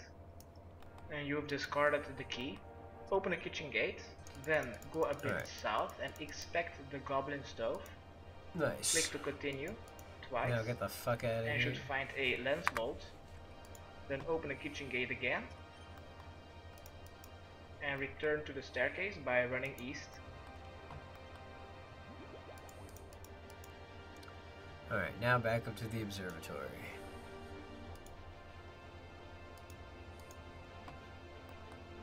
Climb up the stairs. Then go south. And then go a bit northwest and return to the professor. Hey, 59 Slayer.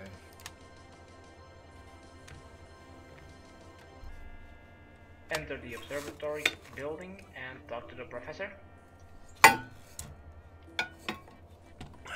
Skip through a dialogue.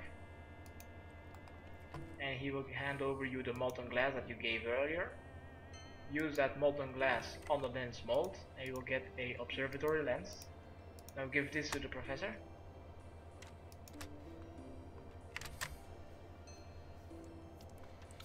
Alright, here's your lens.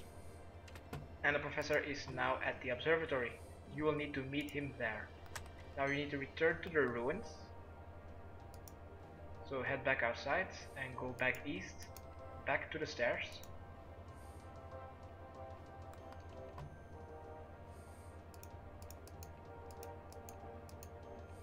Climb down the stairs. Proceed regardless.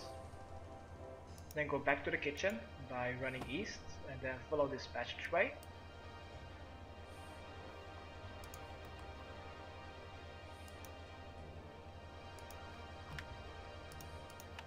When you've returned to the kitchen, just keep following the passage. It will go a bit north. Okay. Make a U-turn and go south. Be sure to drink some energy and stamina potions. Just keep following this dungeon until you see a crossroads. You can go north, but we will need to take the western one. Then follow the path south. Then the path will split again. Take the western one and continue running south. Oh. Almost went the wrong way. Keep following the path and you will Right, see a here you staircase sign on your minimap. What Go the towards fuck? it and climb up the stairs. Where the fuck did I go? You will see a cutscene. There we go. Alright.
After the cutscene is over, you'll see that the professor is upstairs. So climb up the staircase to talk to him again. Alright. I can handle doing that. Climbing up a pair of stairs. Next, he will ask you to view through the telescope, so click on it. Now you'll need to try to remember the most recognizable stars, or you can just make some dots on a piece of paper.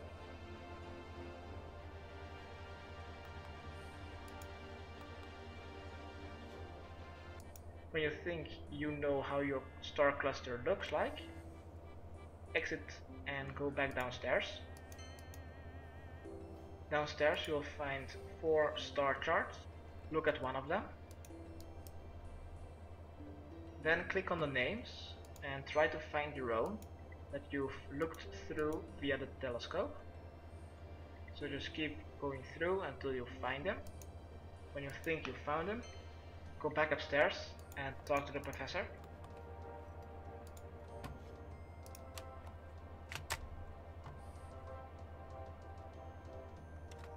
Right, now you have to select the name that you have found, the correct match on the chart. So to me, Hey. it was Aries.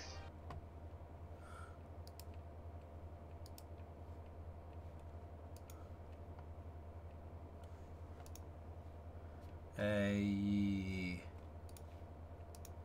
Nice. Now Olaf's quest knows.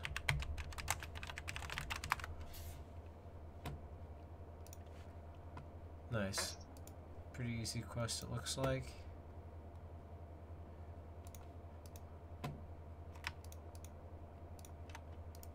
Alright, teleport to Ralka.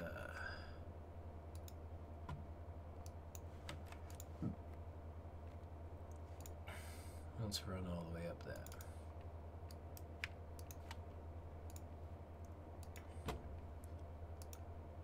Oh, I'm done with these guys. Alright. Wow, Slayer Helm is only 400 points now? I thought it was 1,000. Oh, it's 1,000 to change the color of it. That's right. Alright. King Big Dick Dragon. Alright, where is this guy? Olaf. Yeah? I'm here to fix your pipes. Okay. I'm done being an idiot. Alright, almost done killing this stupid big iron dragon. This is nice. I've seen hitting the 26 with this setup on metal drags. That's not bad. What are you doing out here?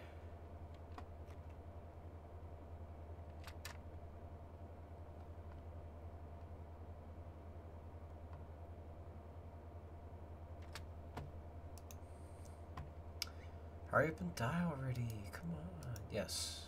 Yay. Alright. Back to here. The skill requirements are 40 fire making, 50 woodcutting, able to kill a combat 100 monster, and having a decent agility level to pass a walkway where the fail rate depends on your agility level. You could compare it to the basalt rocks at Barbarian Outpost.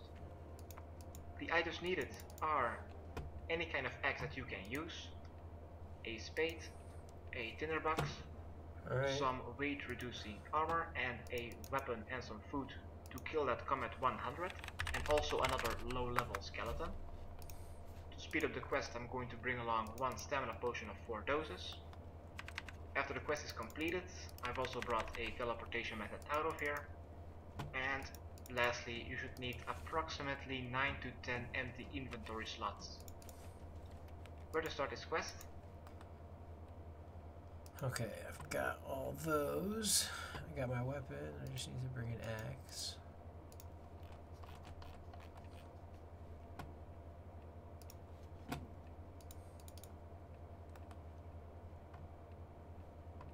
Some weapon, a little bit of food, some stamina potions.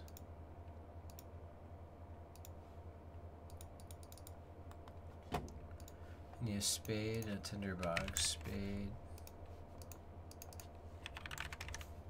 tinderbox, a little bit of food.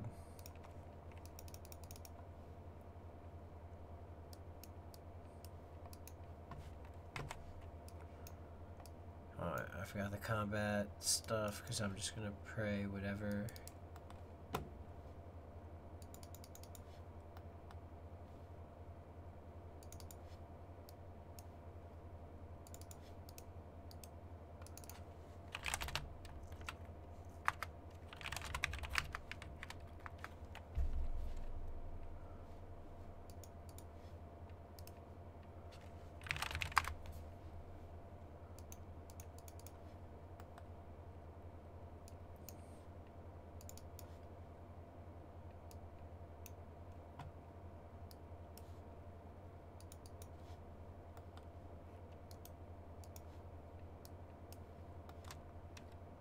Ten mutated Zagamites.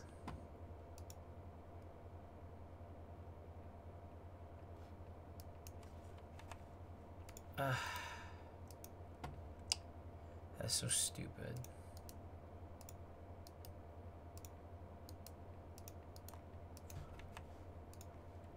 I think this is what I need to go kill those things. Alright.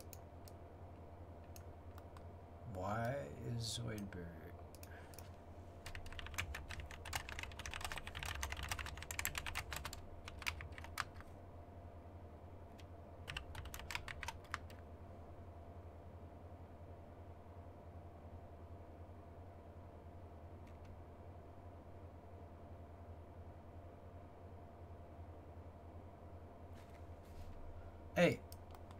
Where are you going? Hey. Hey, don't you run away. Hey. Hey. You get back. Hey. Little motherfucker. Alright, entering my bank pin real quick. Zip. Zap. Zoobity bop. Alright. So I've got all that stuff. Got my weapons, got my axe, got my teleports. I don't need a cash stack on me. Really. It's just northeast of Releka, next to the cave entrance to go to Keldagram. I got here by using the fairy ring, and I've used the code DKS, and I've teleported onto the hill just east of Olaf. Alright, let's talk to Olaf and start our quest. Alright. Zoidberg.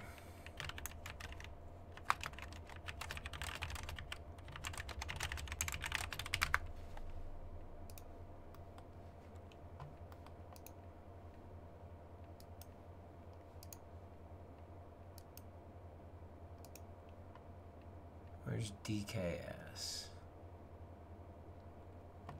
DKS. DKS.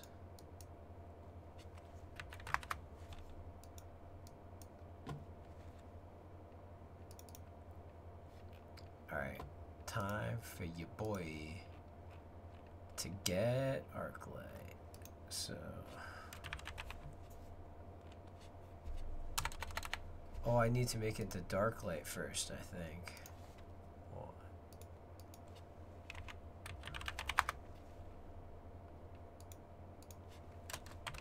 Alright, Arclight, OSRS.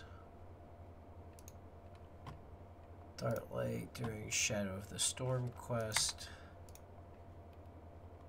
Shadow of the Storm. Shadow of the Storm. I must have Demon Slayer and the Golem. Pretty sure Demon Slayer is free. Yeah, Demon Slayer and the Golem. The Golem. Alright. I mean, it's worth it. I just am not gonna do them now.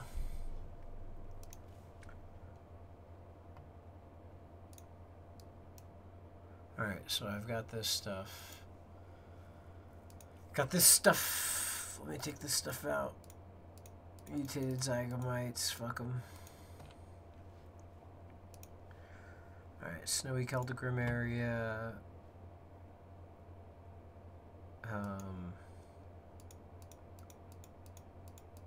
I'm just gonna blow pipe him down quick, because I'm pretty sure that's a good way to kill him really quick. Okay. Now go down here and talk to Olaf.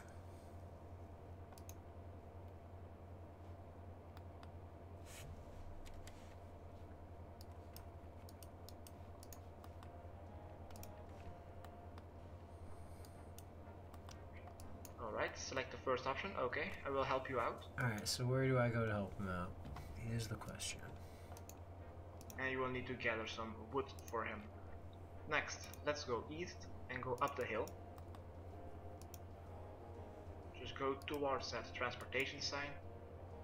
And north of the fairy ring, you should find a dead bush sign on your minimap. Go towards it and you will find a vine-swept tree. Chop it down to get one log. Once you have some logs, let's go back to Olaf and give this to him. Just one log? That's all he needs? That doesn't seem very, good. Probably should use more, And you will right? make 2 crude carvings. Press the spacebar a little bit more and I will need to head to Releka. So let's go southwest. I can just teleport there. Drink a stamina potion dose maybe. And let's go to Releka.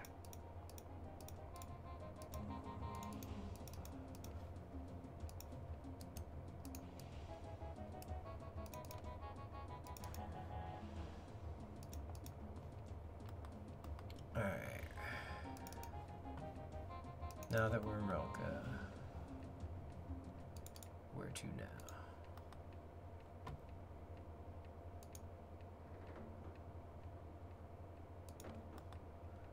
Alright, go through the house up here, and I think the Zygomites. Alright, when we've entered Relaka, just southeast of the long hall, you should find a water sign on your minimap.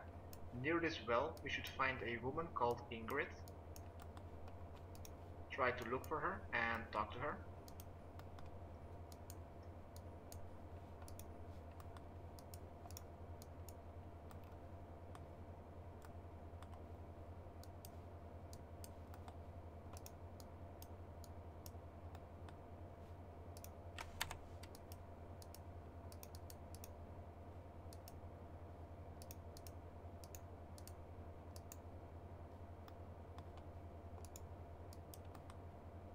Where is she? She's gotta be around here somewhere. Oh, she's inside the house. Great.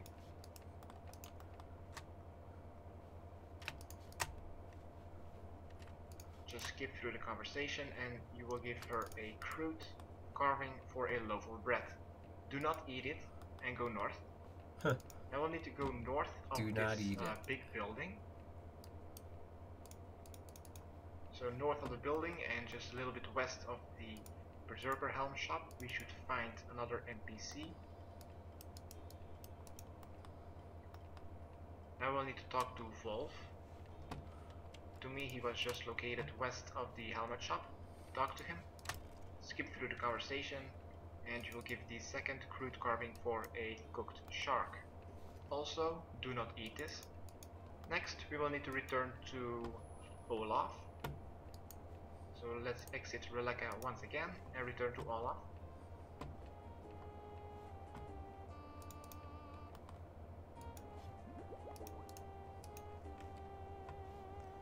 I'm not preparing anymore, I'm doing next quest.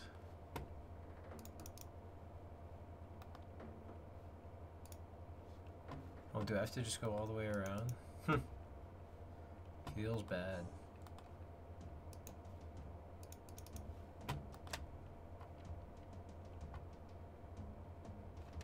Alright. Now what do I do?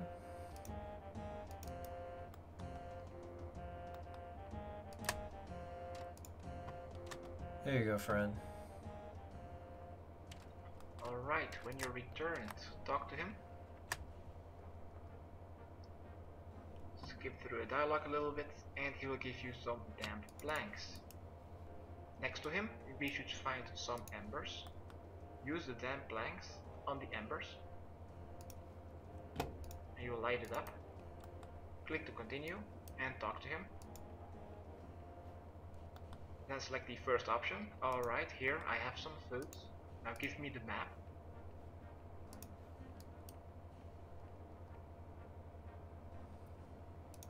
If you didn't bring any food along, he will take the bread or the raw shark. To me, he took one of my swordfish. And now we will have Sven's last map. If you read it, the X is marked on that tree that we have just got some logs from. So let's go east, back onto that hill, back into the blizzard. And dig at the tree, I'm guessing. And go back to that tree. We'll need to stand just one square south of that tree. Oh. And then dig in front of it. You dig a hole, you'll see a fade out, and you'll now be entered inside of a cave. Alright, let's follow this cave east. Oh my god, giant bat. Keep going east until you see that the path splits. If you would go west, there are the brine rats of combat 70, which drop death runes, noted raw lobsters, raw sharks, and the brine saber. But we will need to take the eastern path and follow this path until we reach a picture wall. Just ignore all the Fremenic skeletons and search the picture wall. Click to continue. Now we'll need to solve this puzzle. On the right side you should find a couple of buttons which you can pull. We'll need to first pull the bottom one, then the right one, then the top one, then the left one, and then the horizontal one on the bottom to confirm. Then search a picture wall, and you've passed this puzzle. Let's go north and enter the big room. Inside here you will find a lot of skeleton Fremenics of combat 50. We'll need to kill one of them. So equip your weapons and kill one Fremenic level 50.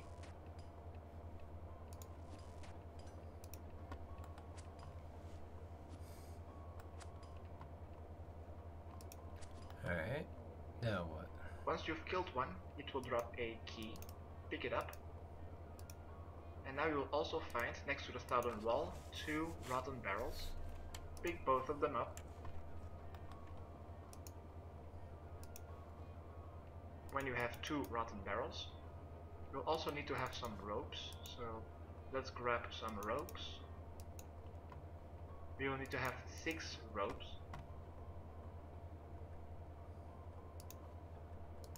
If you don't have any inventory slots, you can eat the bread now. You also don't need your tinderbox anymore, you can also drop it for an extra rope.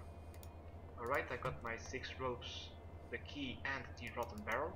Let's now go northeast and go do the most annoying part of the quest. In the northeastern corner you'll find a walkway. Walk onto it. Oh, whoops, I went northwest. Yep.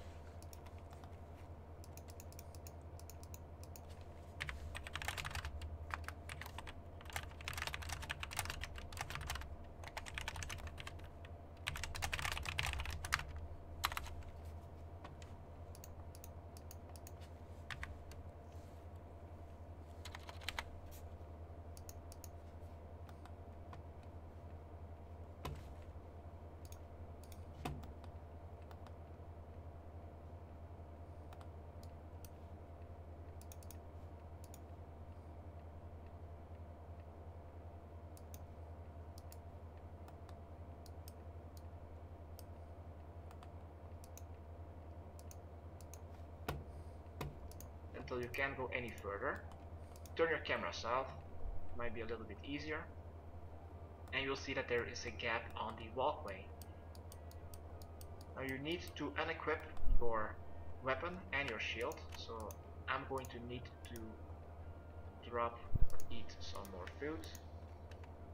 Equip your shield and your weapon. Then use the rotten barrel on the walkway where there is a gap. Then try to go across it, and if you fail, you should end up north of Olaf. If you didn't fail, just use the second barrel on the second gap.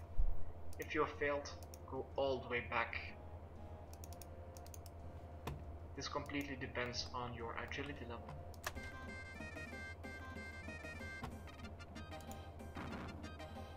Oh my god, he sped up him getting back to it. That's hilarious. Go, Slayer music, go!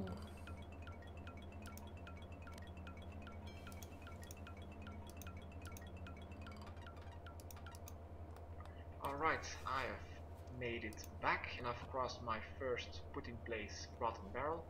I will need to use my second barrel on the walkway.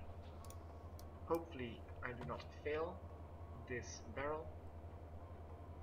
And I have not.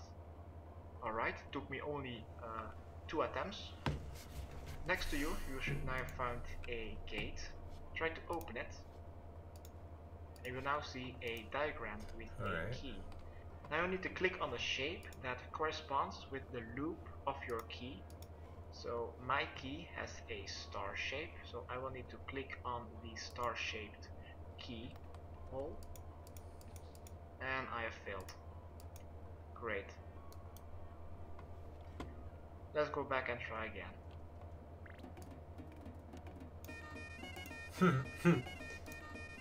Gotta wait for him to go all the way back. That's fucking classic. G.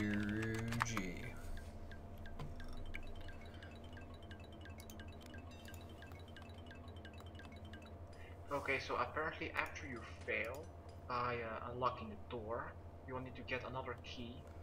I didn't know that, so Rip Slayer music. get back onto it and try to unlock the door for the second time. Ah, fucking great.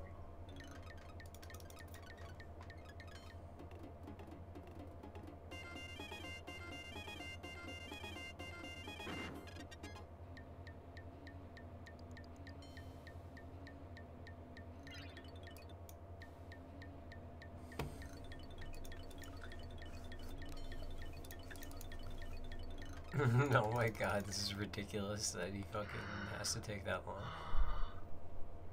Alright. After 11 times falling into the water, gate attempt number 2. I've passed it. I've passed it. I've passed this. Holy shit. Yes! Finally.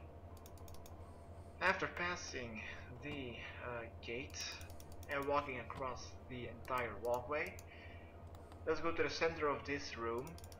Let's say it's a room, and there you'll find a shipwreck. Go to the eastern side of it and you'll find an entrance. Next to it you should find a chest. Equip your weapons, your armor, your prayers, your protect from melee, and open the chest. A Comet 111 will spawn. Kill it. Only 60 HP.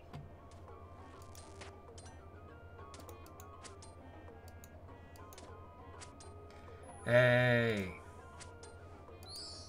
Once it is dead, open the chest once again to complete our Nice. quest. Congratulations, you've completed Olaf's quest. You are awarded with 1 quest point, access to the Brine Rat Cave, 20,000 GP, 4 rubies, and 12,000 defense experience. This was my guide how to complete Olaf's quest. Okay, thanks, bye. Hope it helped. Subscribe, rate, and comment. Okay, thanks, bye. Prep. And then we'll hold firstly, do bang pin, bump, bompity, bump, bump. Alright, prepping up. Let's get some music going. So what's next up? The Queen of Thieves. Okay, I know what that one is. The Queen of Thieves. OSRS.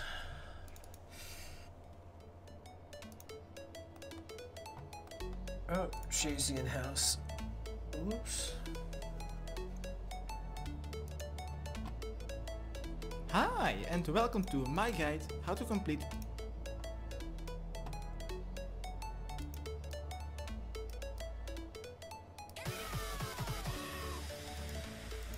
Oh my god, how do I get Piscarilius fucking favor?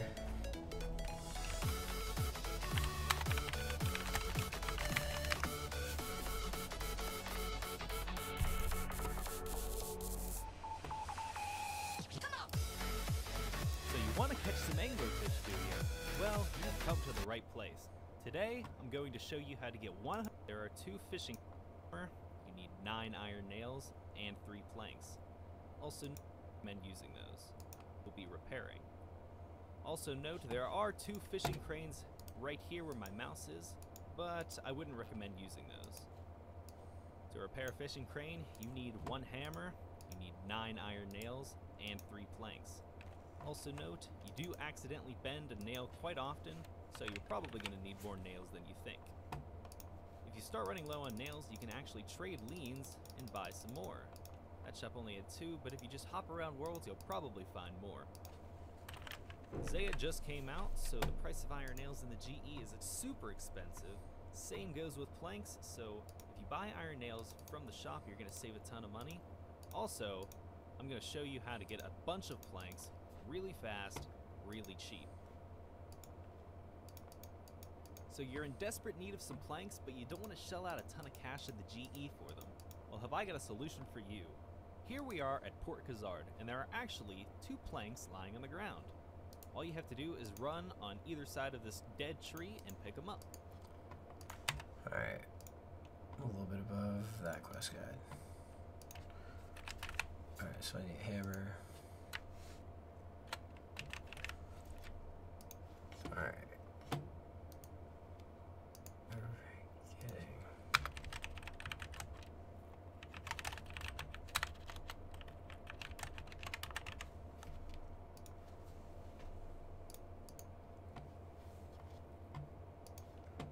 Alright, and then I'm going to go do blood velds on this account. Let's see what I have for blood velds.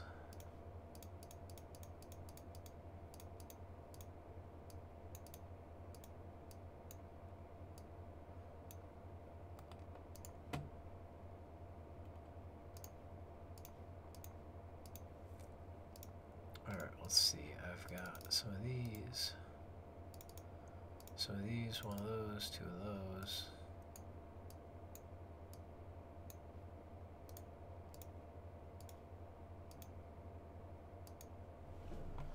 Alright, cool. Blood velds, got all that. Alright, teleport to Kurand.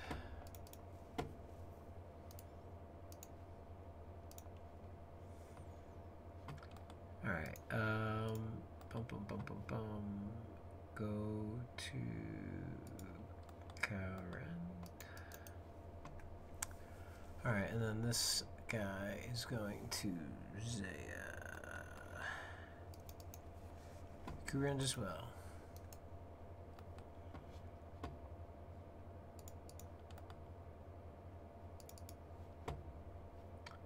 So where are blood velds in this thing? Blood velds are over and down.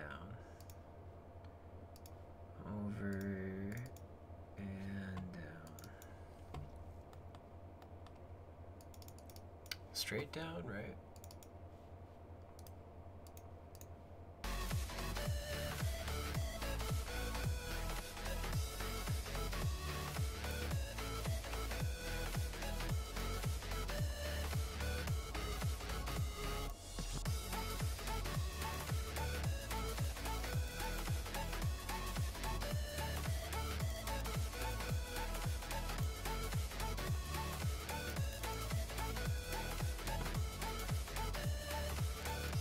Oh my god, is there no way to safely safe spot these guys?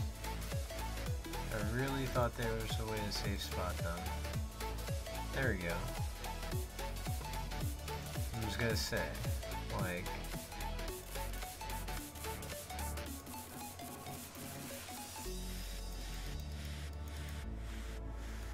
Alright, then meanwhile I've gotta run straight across and then north.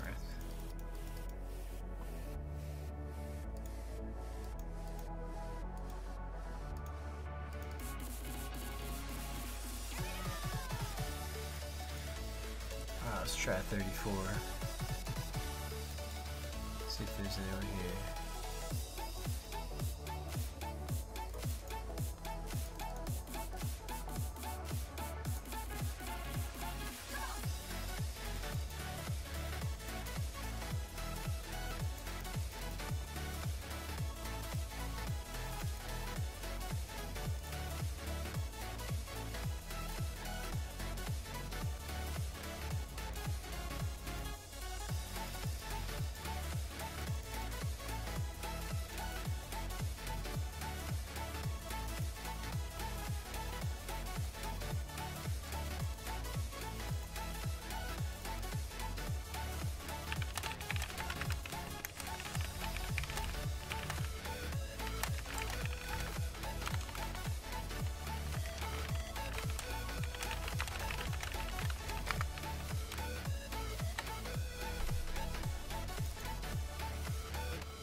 Alright, now what? Yeah, I need planks, right? Where are my planks?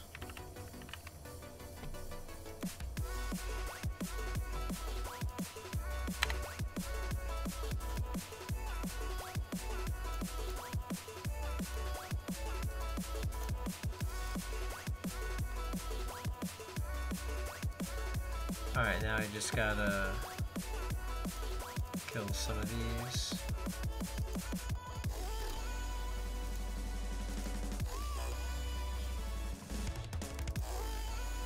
Alright, hold on. Where is the dock?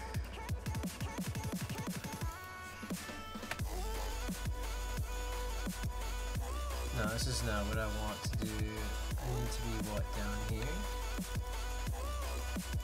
There we go. Yeah, I need to go over this way. Oh my god, that's so far away. Oops. My bad. Almost forgot to attack everything. Alright. Cool. Repair these two things. Alright, I'm coming. I'm repairing.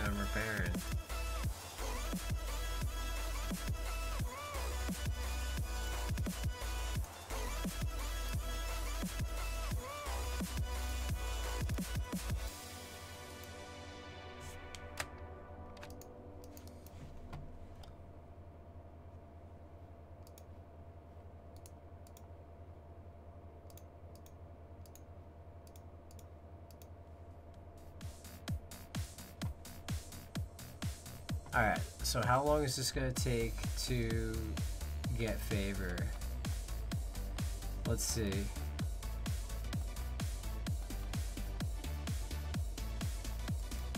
Hey, 0.4%.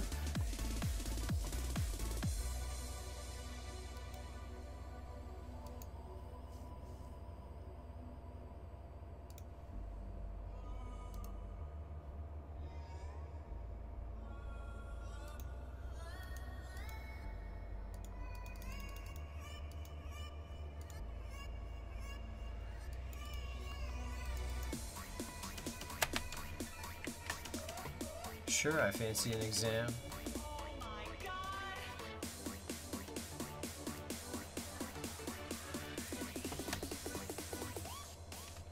Fancy a drink? Yes, yes, yes. Drink, yeah.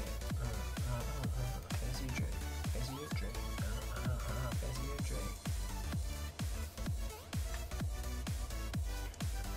Watch the world burn. Tinderbox. Fire. Now repair this one. North Star, I think.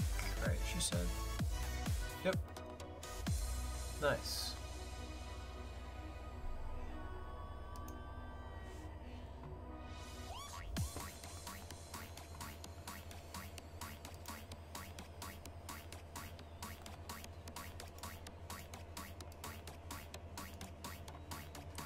.99 range with blowpipe and rigger is a real pain in the ass.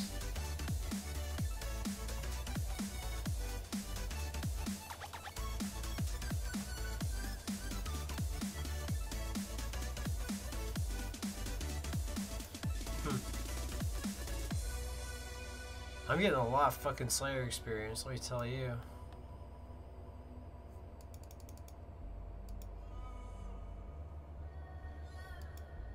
Finish it off for you.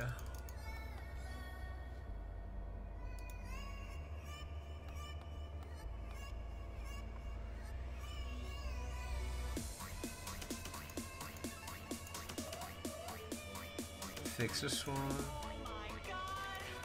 Boy, it's gonna take a hot minute to get this 20%.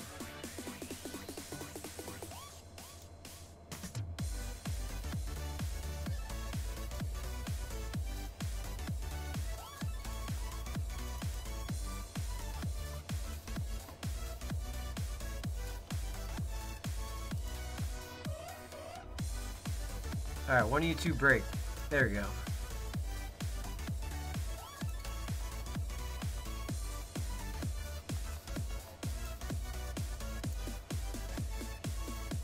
I'm just gonna stick to these two.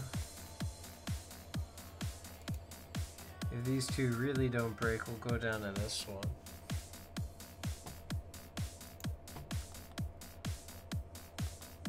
Nighting range is a real pain in the ass.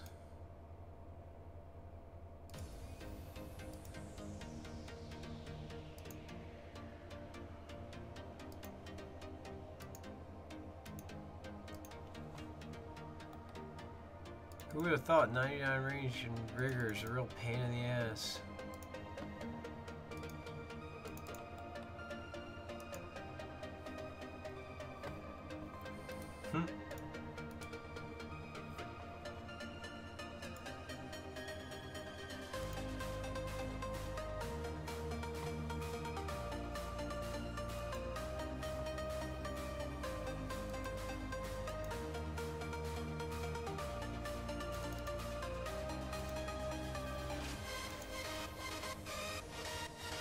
Oh, did he leave? Oh no, he's still here.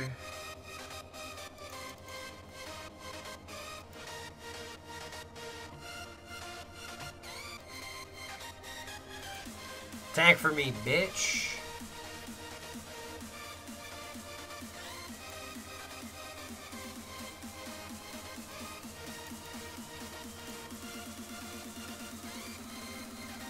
Man, who would have thought that 99 range and rigor would be such a bitch? So as a full inventory can only get me a certain amount, right?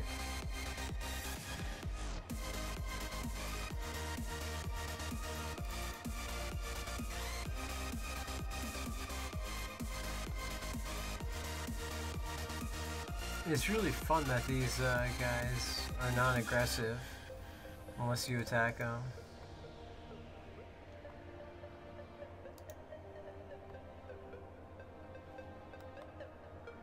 Holy shit, come on. Finish your berry. Alright, good.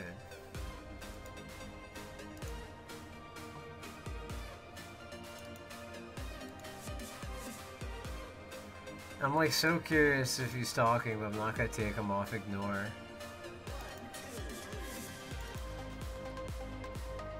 Wow, the sad part is I like really like don't even need, he didn't even need to hop. He just needed to let me like stick to my fucking, my little corner. That's all I wanted, dude. Well, I think they said it was gonna take like fucking 2k planks or something, right?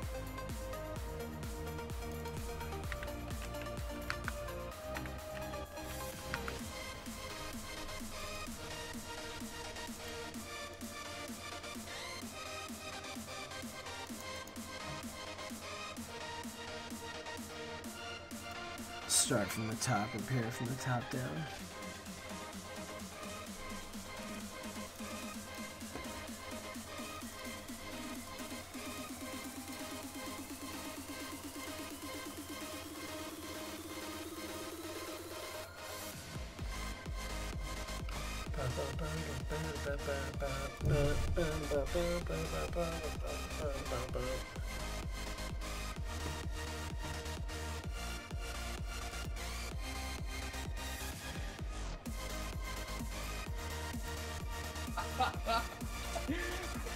That's not nice.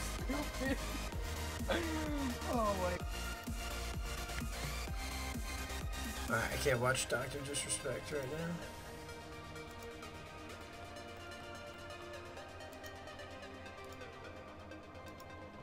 Thick boy. Why is this not repairing?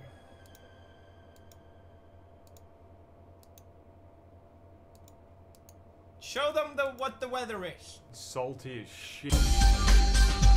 Diversity.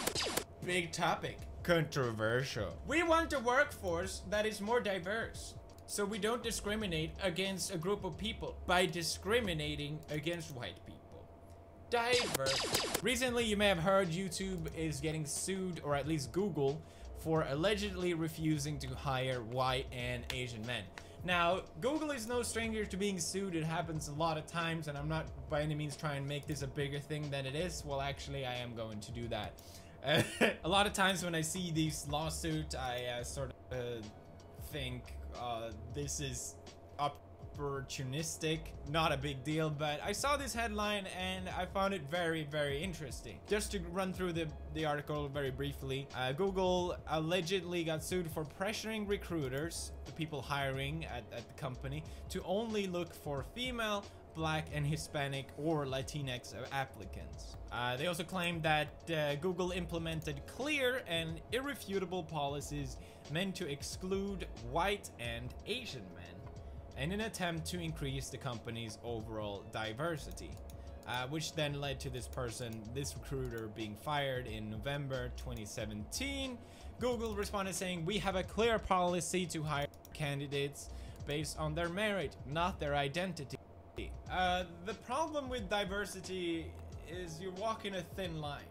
It's almost a paradox that by increasing diversity, you are discriminating by trying to not discriminate. And I'm not necessarily against diversity. Personally, I run a very, very small business. I don't need to care about any of these things. Efficiency matters more to me than anything else. Whether you're a male, female, sex, sexual orientation, race, age, it doesn't have any impact for me. But you have a big company like Google, it would be ignorant to at least not take these things into account. Google diversity says a diverse mix of voices leads to better discussions, decisions, and outcomes for everyone. I'm sort of stuck in between here. It's sort of hard to not agree with this statement, but at the same time you're also accepting the fact that someone's idea matters more because of their skin color, which in today's society is 100% true.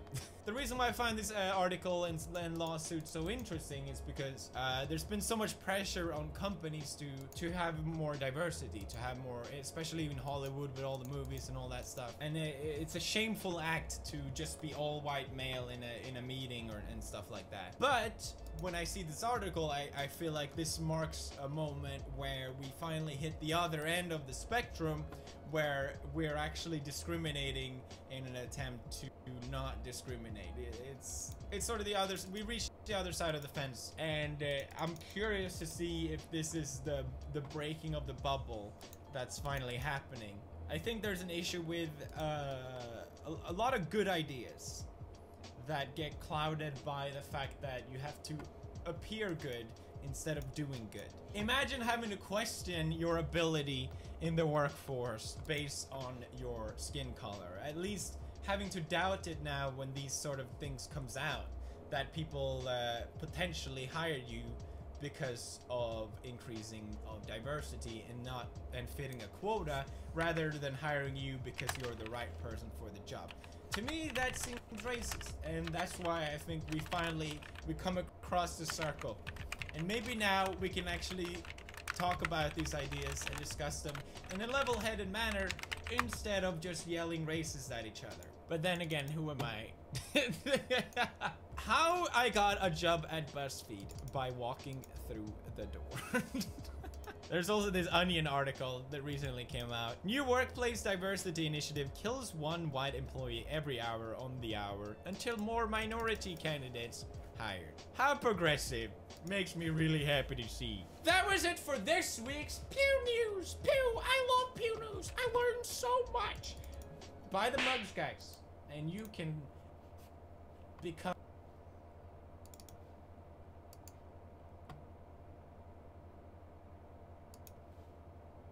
You beautiful bastards. Hope you're having a fantastic Thursday. Welcome back to the Philip DeFranco Show, and let's just jump into it. And the first thing I want to talk about today are updates around the student protests that we covered yesterday. Yesterday we talked about all the people standing up, speaking out, but also the likes of people like Superintendent Curtis Rhodes, threatening 3 days of suspension if anyone protests or promotes awareness. And from yesterday, we saw a lot of individual stories pop up. We saw some schools in the United States try to keep their students from participating. We saw many students facing obstacles that campus administrators created to prevent walkouts. Here are just a few. Hawthorne High School has locked us in and blocked all exits, not allowing us to participate in the walkout, but we wish to be out there with everyone. Another saying, also, the school sucks for having an assembly right at the exact time the walkout is supposed to be. They probably did that on purpose so nobody could leave. We also saw claims that there were other schools doing fire drills, tornado drills at that exact time. We also saw examples like this one. Today my school was not allowed to walk out or else there would be consequences. So all of us students met in the gym for 17 minutes to read the names of the victims and have a moment of silence. So figuring out a way around the rules, we also saw examples of more extreme reactions. One of the most notable examples was some of the students at Mount Diablo High School in Concord. They broke through a locked gate to leave campus for the walkouts. We also saw examples of solo walkouts. Rosa Rodriguez, a sophomore from New Jersey, was mentioned, although there have also been reports that there were about a dozen people that left. Also examples like Justin Blackman from North Carolina. There were also reports that there was someone doing a counter protest that received pushback. According to this post, during the national school walkout, a student at New Prague High School in Minnesota held a sign that said, "Guns don't kill people, people kill people." A student at the school said he was escorted off the property by our principal and threatened to be put into a police car. No, you don't. Yeah, we do. The Supreme Court. 505 says you cannot. Why? Put anything on unless you get 24 hours. I'm gonna go stand outside then. That said, and I think it's important to note on a lot of these stories where it's just a lot of pulling from social media, we're seeing these claims, but we don't know what happened before or after the videos were shot. And following all of this, the school released an incident response on their website, saying yesterday approximately 100 of our high school students participated in a walkout, as did many of their peers across the country. The walkout was conducted peacefully and without conflict. Since then, attention has been focused on a sign that was present during the walkout. The district has a policy that such items must be submitted to and reviewed by school administration at least 24 hours in advance. In compliance with the district's policy to protect the exercise of students and employees' free speech rights, while taking into consideration the educational objectives and responsibilities of the school district, the sign was moved to non-school grounds. The district has an obligation to enforce this policy without regard to political viewpoint. No student was disciplined, and law enforcement was not involved with any of the students present during the walkout. And that policy is known as a time, place, and manner restriction, aka the policy that seemed to be mentioned in the video, Policy 505. That said, I am of the personal belief that whether you are for or against gun control, you shouldn't be singled out and shut down. And if that claim is accurate, that is bullshit. But it's also important to note that there are people that argue that's not an enforceable policy. This because, as the ACLU mentioned yesterday, schools cannot restrict your political protest and speech unless you are advocating for violence or illegal activity. So you have people saying the school's policy infringes on those rights. Also, thanks to these walkouts, we had the sister of a convicted mass murderer pop up in the news. Morgan is the sister of the disgusting monster that killed 9 parishioners at a Charleston, South Carolina church in 2015. Morgan's an 18-year-old student who goes to AC Flora High School in Columbia, South Carolina, and reportedly, she posted this Snapchat message that said, "You're walking out for the allowed time of 17 minutes. They are letting you do this. Nothing is gonna change. What the fuck you think it's gonna do? I hope it's a trap and y'all get shot. We know it's fixing to be nothing but black people walking out anyway." No offense, of course, but what a dumb garbage person you are, Morgan. Just wow. Just a quick note to the other bigots out there, it doesn't make what you said not racist if you say no offense. And after learning about the post, the school staff called the school resource officer and she was quickly arrested. And according to the Richland County Sheriff's Department, she was then charged with 1 count of marijuana possession and 2 counts of carrying a weapon on school grounds. This for reportedly carrying pepper spray and a knife with her on campus. Which once again brings me back to what a stupid garbage person you are. You brought weapons and drugs to school the day of the protest? So that's where I'm gonna end this one, and I'll pass the question off to you. What are your thoughts around all these different stories? And then let's talk about internet records being broken. If you didn't catch it last night, the internet was given one of the more unexpected crossovers between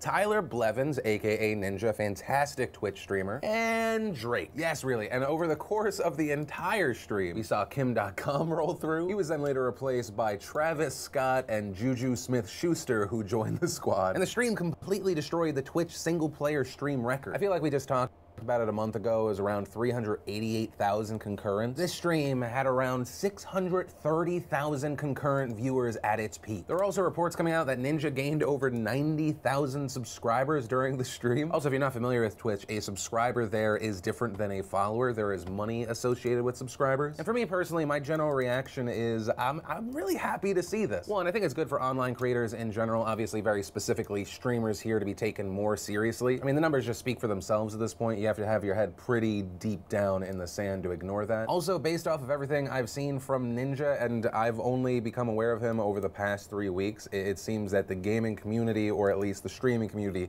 has a fantastic new face. And this kind of just feels like the tip of the iceberg. I am excited to see what happens next. There was also another celebrity slash social media company story in the news, but this one was not positive. This one involving Rihanna and Snapchat. A few days ago, people noticed and were pretty pissed off about an ad that appeared on Snapchat. It was for a Would You Rather game, and it offered the option, slap Rihanna or punch Chris Brown. Obviously a reference to the 2009 assault story. People saying it was disrespectful, disgusting. People asking, how the fuck did you approve this? Because according to the company's own official policy, this couldn't have really just slipped through. Their official policy saying all ads are subject to our review and approval. We reserve the right to reject or remove any ad in our sole discretion for any reason. We also reserve the right to request modifications to any ad and to require factual substantiation for any claim made in an ad. And a spokesperson for Snapchat did reportedly respond, saying the ad was reviewed and approved in error as it violates our advertising guidelines. We immediately removed the ad last weekend once we became aware. We are sorry that this happened. But then today we got an update to this story because Rihanna has responded. Kind of funny enough and somewhat telling of where people are moving more and more, Rihanna responded in an Instagram story saying, now Snapchat, I know you already know you ain't my fave app out there, but I'm just trying to figure out what the point was with this mess. I love to call it ignorance, but I know you ain't that dumb. You spent money to animate something that would intentionally bring shame to domestic violence victims and made a joke of it. This isn't about my personal feelings because I don't have much of them, but all the women, children, and men that have been the victims of domestic violence in the past, and especially the ones who haven't made it out yet, you let us down. Shame on you. Throw the whole apology away. So just in general, not the best press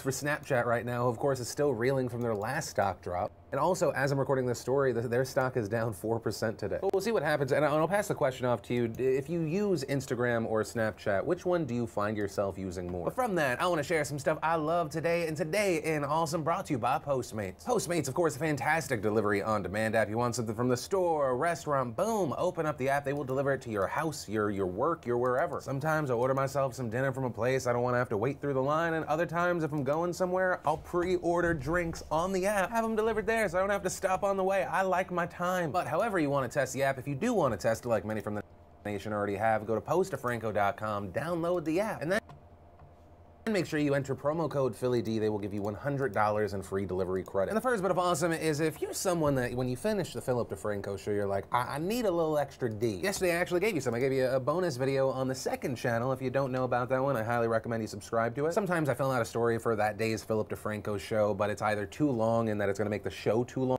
for my personal preference, or it's going to make us exceptionally late. And rather than scrapping those stories when that happens, I'm going to release them as bonus videos on the second channel. So I did that yesterday. It's a situation out of Pennsylvania around Connor Lamb. If you're interested in any of that, link to that down below. Then we got this really interesting video from The Atlantic. It's called The Most Elusive Man in North America, and it's about this ultra marathon champion who lives completely off the grid. Considering how connected most of us are to the internet technology in general, it's always fascinating to see someone's completely different life. Then we had Vogue giving us Kendall Jenner asking herself some questions. We got Adam ripping on Hot Ones. In case you needed it, we got a new Ready Player One trailer. Then if you're in the mood for food porn, Thrillist gave us bone marrow waffles and pig head donuts. I feel like I gained 2 pounds just watching the video. And if you want to see the full versions of everything, I just shared the secret link of the day. Anything at all. Links, as always, are in the description down below. Then let's talk about things getting a little more real with Russia. Just a quick recap, if you're not familiar with this story, you didn't see our coverage on it last Thursday. Sergei Skripal and his daughter Yulia were found unconscious on a park bench in the UK last week. And it turned out the two had been poisoned by a nerve agent and are currently in the hospital in critical but stable condition. And Sergei was most likely targeted because he was a Russian double agent. He's a retired Russian military official who was convicted of giving identities of undercover Russian intelligence agents to the UK in 2006. But then after that, he was traded along with 3 other prisoners for 10 Russian spies. And so he's been living in the UK since 2010. And since the attack, more information started coming out, the word started getting a little more serious. And then yesterday morning, British Prime Minister Theresa May gave a very notable speech to Parliament. A speech where she condemned Russia and listed how the UK plans to take action against the country. Actions that include expelling 23 Russian diplomats. Under the Vienna Convention, the United Kingdom will now expel 23 Russian diplomats who have been identified as undeclared intelligence officers. They have just 1 week to leave. This will be the single biggest expulsion for over 30 years, and it reflects the fact that this is not the first time that the Russian state has acted against our country. But that's also not where it ends. Here are some of the other highlights. This morning I chaired a further meeting of the National Security Council, Jesus, is this where we taking agreed long immediate enough? actions to dismantle the Russian espionage network in the UK, to harden our defences against all forms of hostile state activity, to detain those suspected of hostile state activity at the UK border. We will also table a government amendment to the sanctions bill to strengthen our powers to impose sanctions in response to the violation of human rights. So we will increase checks on private flights, customs and freight. We will freeze Russian state assets wherever we have the evidence that they may be used to threaten the life or property of UK nationals or residents. Also saying Foreign Russian Minister Sergei Lavrov no longer has an invitation to the UK. So we will suspend all planned high-level bilateral contacts between the United Kingdom and the Russian Federation.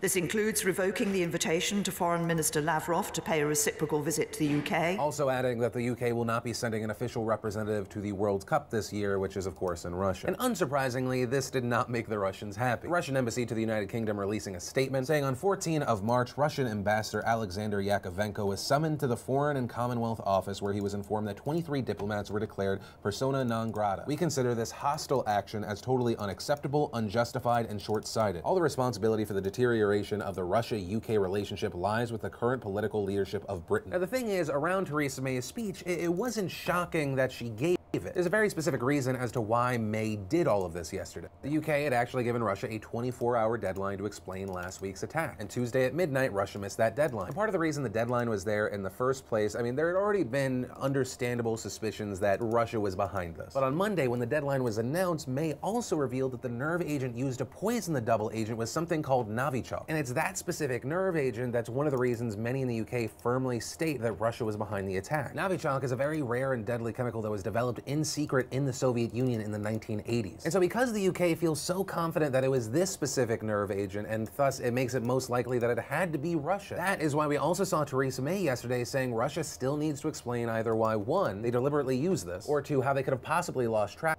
of it, and then it just happens to be used on someone that is a Russian double agent. Either this was a direct act by the Russian state against our country, or conceivably the Russian government could have lost control of a military-grade nerve agent and allowed it to get into the hands of others. But on that note, Russia has responded in a press statement, saying it was emphasized that Moscow will not respond to London's ultimatum until it receives samples of the chemical substance to which the UK investigators are referring, and until the UK demonstrates compliance with the Chemical Weapons Convention that stipulates a joint investigation into the incident for which Moscow is ready. Without that, there can be no sense in any statements from London. The incident appears to be yet another crooked attempt by the UK authorities to discredit Russia. Any threat to take punitive measures against Russia will meet with a response. The British side should be aware of that. So as of yesterday, it would not be a crazy thing to say that Russia-UK relations, not the best. Things looking pretty bad. And then today, it escalated even more. This because today, France, Germany, and the United States backed the UK's claim that Russia was the likely force behind the assassination attempt. President Trump, French President Emmanuel Macron, German Chancellor Angela Merkel, and British Prime Minister Theresa May releasing a joint statement together. Part of the statement reads, the United Kingdom briefed thoroughly its allies that it was highly likely that Russia was responsible for the attack. We share the UK assessment that there is no plausible alternative explanation, and note that Russia's failure to address the legitimate request by the UK government further underlines its responsibility. Also, for those of you maybe going, this feels like maybe the beginning of a World War situation, the statement also notes that this is the first offensive use of a nerve agent in Europe since the Second World War. And the statement later ends calling on Russia to live up to its responsibilities as a member of the UN Security Council to uphold international peace and security. Following that, a Kremlin spokesman said that President Vladimir Putin has met with members of his National Security Council for a, quote, detailed discussion on the situation with Britain, adding, extreme concern was expressed in connection with a destructive and provocative position taken by the British side. And then the story's still not over. The United States announced new sanctions against Russia. And a note here, the sanctions did come after the joint statement, but seem somewhat disconnected. The Treasury Department announced today these sanctions against Russia, but for meddling in the 2016 election. And these specific sanctions are targeted against 5 entities and 19 people. The statement reading, as a result of today's action, all property and interests in property of the designated persons subject to U.S. jurisdiction are blocked, and U.S. persons are generally prohibited from engaging in transactions with them. And so what this announcement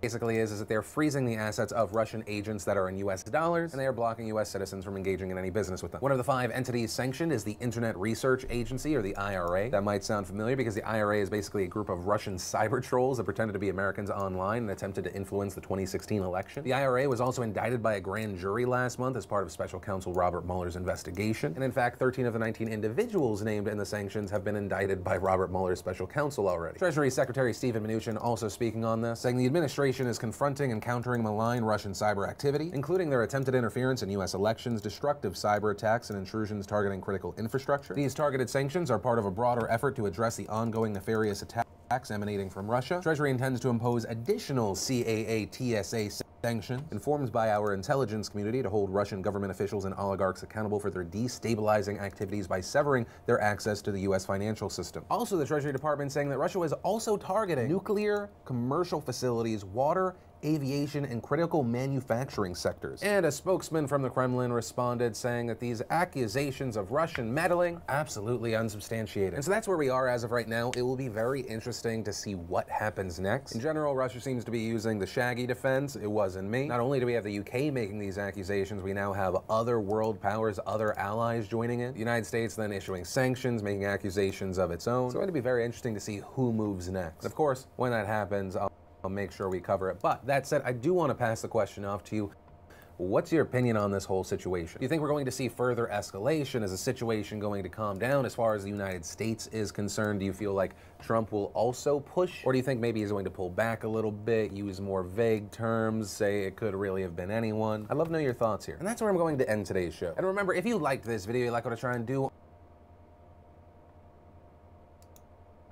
Sup, you beautiful bastards. You're getting an extra video today because there was something I wanted to talk about in the Philip DeFranco show. We had to cut it short, but I needed to get it out today. And that is the story around PA 18, the Commonwealth of Pennsylvania 18th District Congressional seat. And based off of the election that happened yesterday, there are a lot of people saying this really matters and a lot of people saying this doesn't really matter. And the thing is, both are actually kind of right. So let me set the situation for you. You had Democrat Connor Lamb going up against Republican Rick Saccone. It was a special election following the resignation of the Republican Representative Tim Murphy, who had a sex scandal back in October. And there were a lot of eyes on this district because it was a district that Trump won by nearly 20 points in the 2016 election. And as we saw with this one, as many others, there were many people paying attention because they wanted to see if there has been a shift. We have the 2018 midterms coming up, and there's a lot of questions of what will happen. And polls can only really show you so much. You know, there's what people say they think, what they say they'll do, and then just the actual facts. What did they vote? And the result we ended up getting is that as of the last count, with absentee votes counted, Lamb holds a 627 vote lead. We're talking about 49.8% to 49.6%. And I'm phrasing it as Lamb holds the lead because Lamb has claimed victory, but Saccone has not conceded yet. And also, it wouldn't be the most shocking thing in the world for Saccone to ask for a recount. There's also a lot of talk about in Pennsylvania, if there's 0.5% of the vote, that's the difference, there's an automatic recount. That is actually something that is only really at the state level, but recounts can be requested. So why does this matter, but also not matter? Well, it's because this election is not necessarily going to be like all the other elections we're going to see in 2018. Yes, we are talking about a district where Trump beat Hillary by 20 points. In fact, where Romney beat Obama in 2012 by 17 points. Where John McCain beat Obama in 2008 by 11 points. It seemed like that margin was just growing and growing. But there are also some important notes. While Trump did endorse Saccone, there were also reports that came out that he actually wasn't a big fan of him, that he thought he was a weak candidate. A national Republican operative even called him a god-awful candidate. Lamb had also pummeled Saccone in fundraising. Lamb had raised $3.9 million. Saccone only raised around $900,000. That said, that's negated to some degree, because while $2.6 million was spent by outside Democratic groups to support Lamb, $10.7 million was spent by outside Republican groups to support Saccone. But then it also comes down to Lamb as an individual. Well, obviously we have to consider that there are ranges for each party. Lamb is not what you would normally think of as a traditional Democrat. For example, he's personally pro-life, saying he would not try to overturn the Supreme Court's legalization of abortion rights, but he personally opposes abortion. He's also pro-gun, saying that yes, there should be a stronger system of background checks, but that he doesn't believe changing individual laws such as banning high-capacity magazines is the answer to preventing gun violence. After the Parkland, Florida shooting, saying, "I think that the emotions that a lot of us are feeling right now are very raw because we know that there's not one thing we can do with the stroke of a pen or one thing you can ban. We need a comprehensive answer on mental health." Also, as far as why this doesn't matter, Pennsylvania's 18th district in its current form won't exist after November. Lamb will have to run in one of the newly formed districts. This, of course, because of the recent state Supreme Court ruling about gerrymandering. Now understand, is this good news for Republicans? No. But ultimately, on the scale of does it matter? Yes, but maybe not to the extent that people are saying. There was a lot of talk about Trump winning by 20 points, but just in general, it was considered that it should be a Republican advantage of 11. And based on fundraising, the Republicans here had a bad candidate. The Democrats had a very specifically targeted candidate. A pro-gun and personally pro-life Democrat is not the par for the course. As far as how much this is tied to Trump, that is debatable. Although according to a poll from Monmouth University, there was a 49 to 49 split among voters in the district on approval for President Trump. But also, just in general, there was also a 44% favorability rating for both parties. That, of course, then opens up the debate, well, how much is the Republican Party just in general tied to Trump? And if they're voting across party lines, you could say pretty connected. But based around the specifics of the situation, I wouldn't... I'm streaming right now. What's up? Could you do me a favor? What? Could you glance over my resume quick? It should be all done, but I want... Yeah. Do you have my email? I do not. Hold on. Oh, I'll put it in, hold on.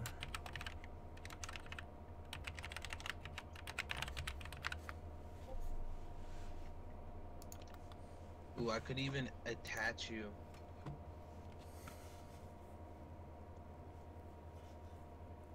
I typed it in the Discord. Yeah, I could attach you to the document, but right now I'm sending it as a PDF. So Okay. let me know if you get that. While you do that, I'm gonna do...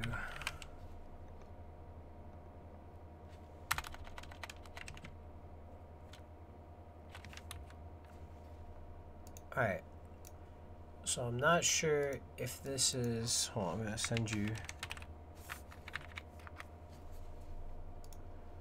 No, alright, so that's not it. The one that I'm looking for is a PDF. So you said you emailed me it? Yeah. Alright, hold on 1 second, let me, I'm doing Piscarilius favor. Alright, updates, Hunter Mori. Alright. And then, alright, so I haven't looked at it yet at all. I just right now, I sent you my current one. Alright, but now I'm gonna look at yours.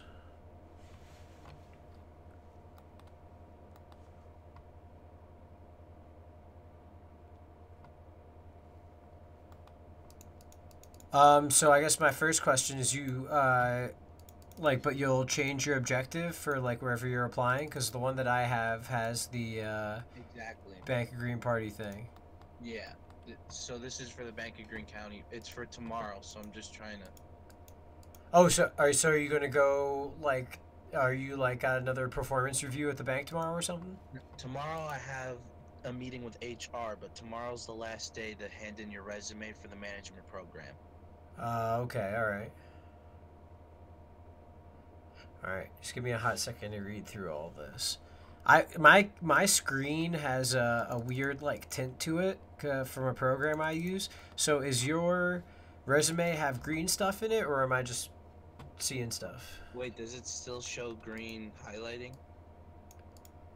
I'm not... It shouldn't. I had green highlighting, but I took it all off.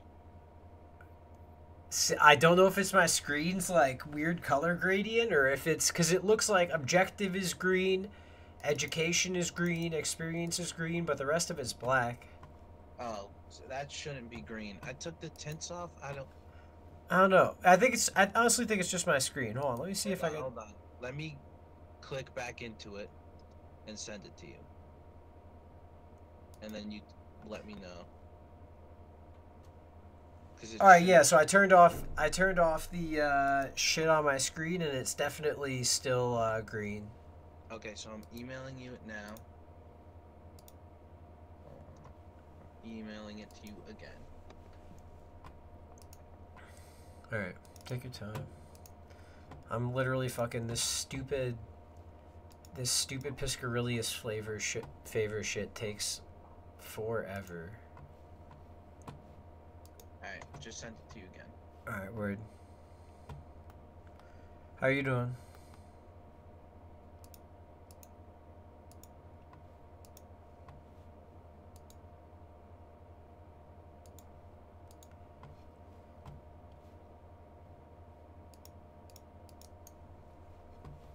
It's probably gonna take a hot minute for this thing to send. Refresh my Gmail. Aha, alright, so here's the new one. Did it look better? It's still green for me. Really? Fuck. I mean, it's not green right now. I don't know. I think it might just be my screen. I don't know. Like, I don't know. I think it's just my screen. Alright, but anyway, so let me read through this. I got a better idea, actually.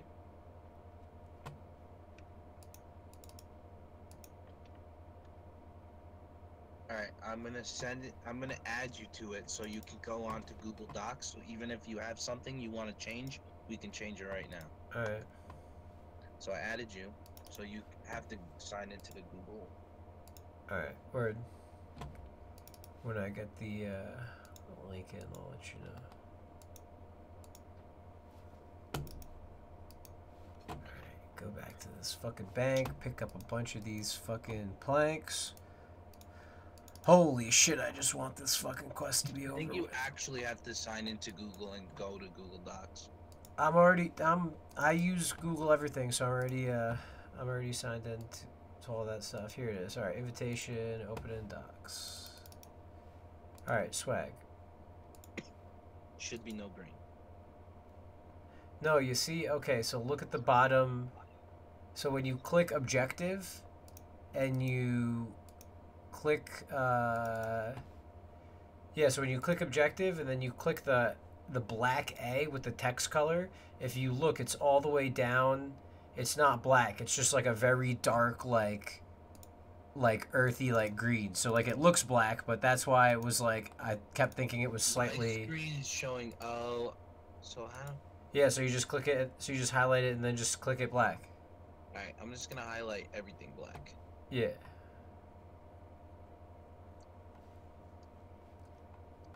Now is it black? Yep. Alright. Cool. Alright, so give me a second to, bring mine up. Alright. So, let's see. Objective, you've got that. Alright.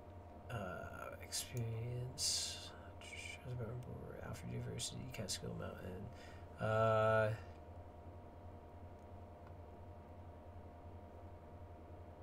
So I don't know if you want to separate it or not. Like on mine, I have my work experience and my school separated. So I've got like quote unquote professional experience and then education. So it's like I have them separated because it seems like under your experience, it seems like Alfred University, it kind of just like blends in like if it was a job kind of. Yeah, that's the three. Like, I didn't want to do job experiences because the only non-job experience is the student managed investment fund. Okay. So that's why I left it under Alfred University. That's also the way Dre and the lady from HR at Nike fucking formatted it. I mean, it's not like it's bad or anything. I was just asking, you know. Let's see.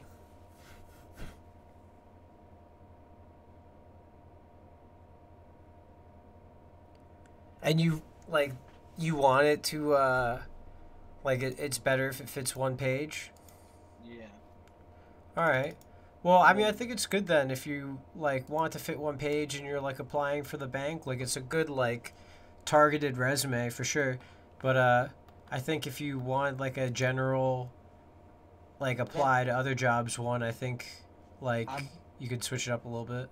I hear you. I'm gonna do a general one after this meeting if it doesn't go well, and I'm gonna change the objective, change a few sentences in the Bank of Greene County itself, and then it should, the foundation, Alfred University, and the mountain will stay the same, but my objective and a few sentences in the bank will change. Word. Do you mind if I forward this to my mom? Because then I think she'd want to take a look at it. No, you can. It's just it's pretty much set in stone for Yeah. tomorrow. Yeah. As long as it gets back to me, but yeah, tomorrow this is what I'm handing in, pretty much. I think. No, I think it's a good one.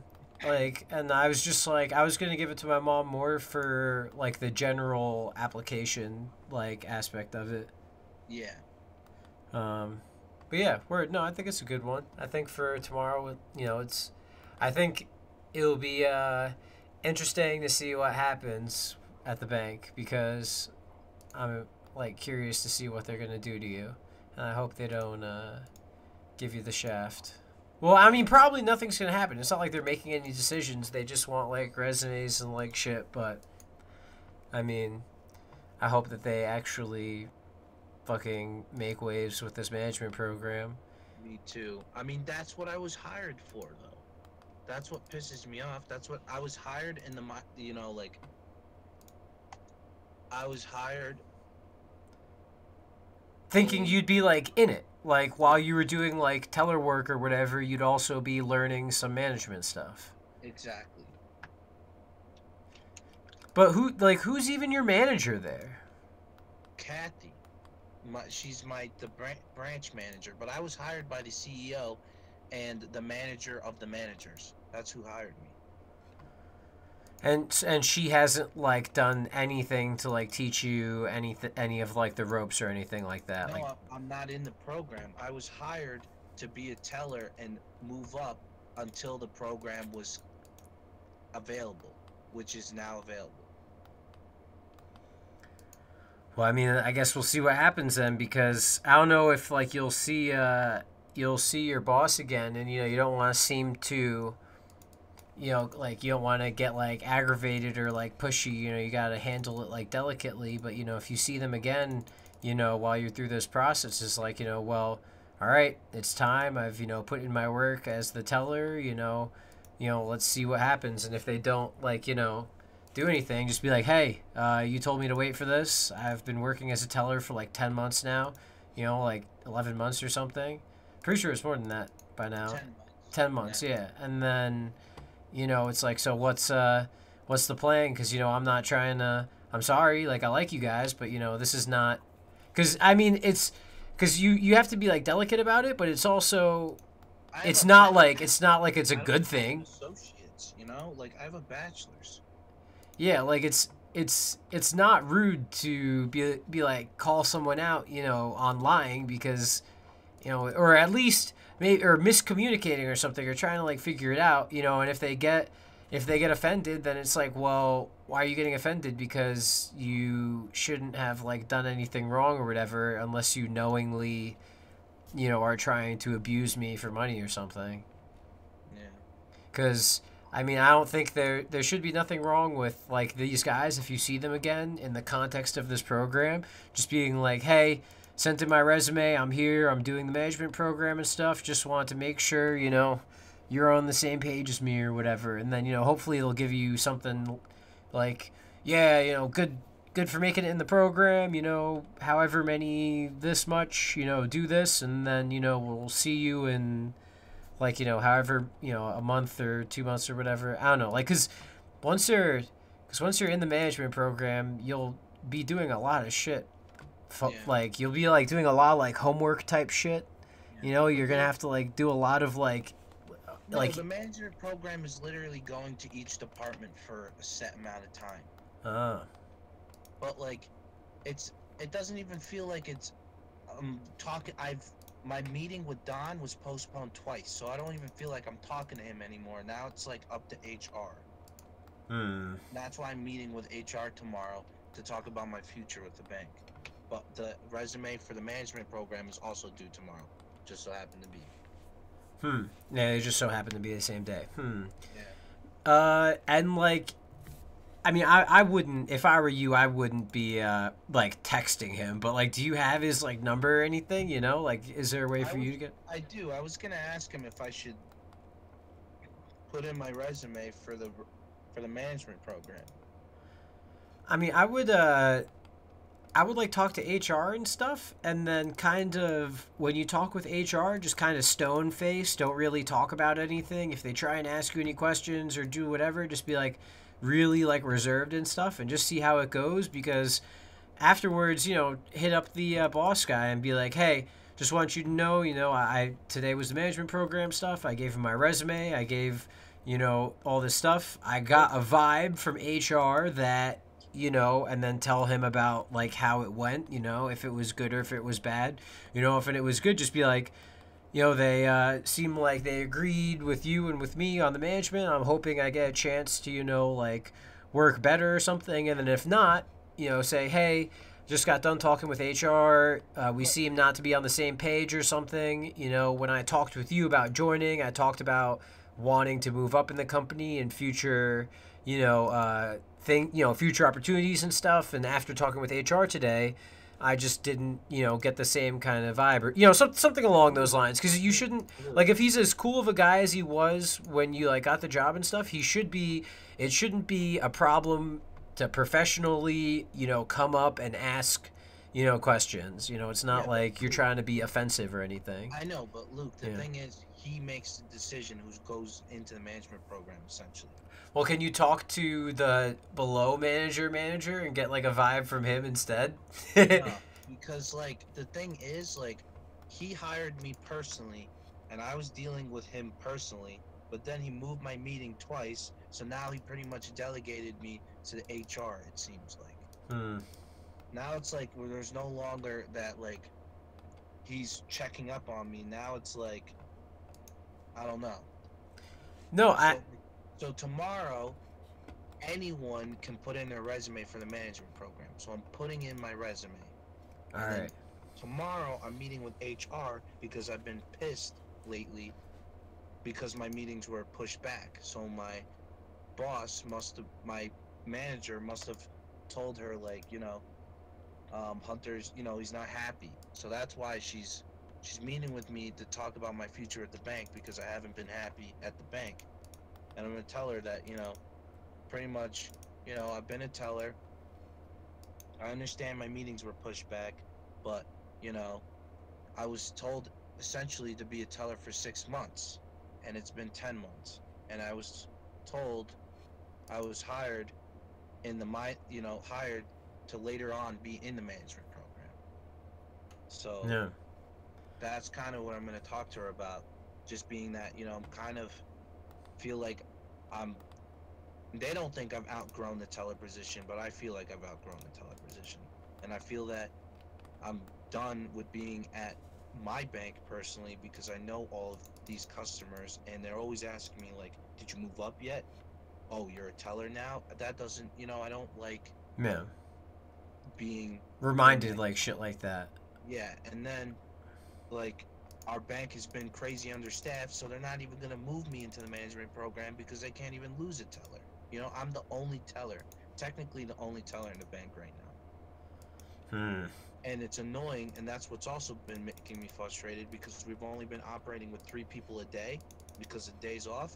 And today, my assistant manager never left her office, and then Dave, who works with me, was opening accounts. So I was by myself by the teller line, and that's why I've been frustrated because my meetings have been pushed back and that I've been a teller longer than I wanted to be. I mean, I don't think that's too you don't have any like unrealistic complaints or unrealistic things you want to bring up. So I think, with your resume, the way you've got a good resume set up. And then, what's the HR lady? Like, what's the deal with her? Was that your, she's different from the manager? No, the HR it's HR. She's the head of HR. And she gets a say in, like, she does the hiring. But she's brand new. She's only been with the bank for a few months. So she didn't even hire me because at the time we had a different HR. So she doesn't even know what, like, the deal is. Yeah, exactly. Well, then I think, just be very, be very delicate with it. Because if she is new, just be like, hey, because you're there to complain to her, but you don't want to be like, condescending or whatever, because she, has like the, your future a little, she has a little bit of say in it, but, be like, hey, before you came here, or like, I've been here, since before you worked here, when I came in, with our previous HR lady, we were under, just set the background for her, just so she understands when you get to the punchline of, she's not like, oh, well, why are you all like worked up and stuff? Because she just doesn't, because she hasn't been there. I'm really surprised that your company does a lot of things it does. So I'm gonna, when she gets there, I'm gonna introduce myself because I've literally only met her once loosely. Introduce myself, tell her how I got there, tell her meeting with Don, tell her how I became in the mentor program, talk to her about that, and then just, go from there. Yeah. I mean, this sounds kind of stupid, but it's something that I like use a little bit. I don't know, because I'm really big on like writing stuff down and being prepared, because I'm usually terrible about stuff and I forget a lot of things and I get off track. So what I do is I bring just like a little bullet card, or put a little notepad in like your phone, and just have like the big, 5 or 6 things, just because for her, it's just like a story, but for you, it can definitely, I mean, because it is, it makes you a little emotional when you talk about it, and you don't want to get too, like, far off from the point.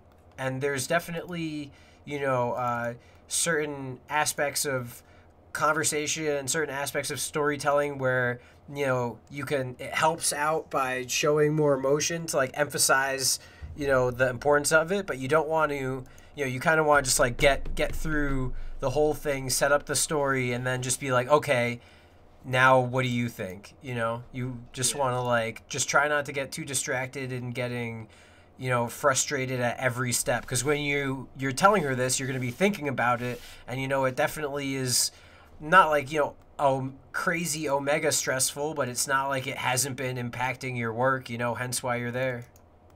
Yeah.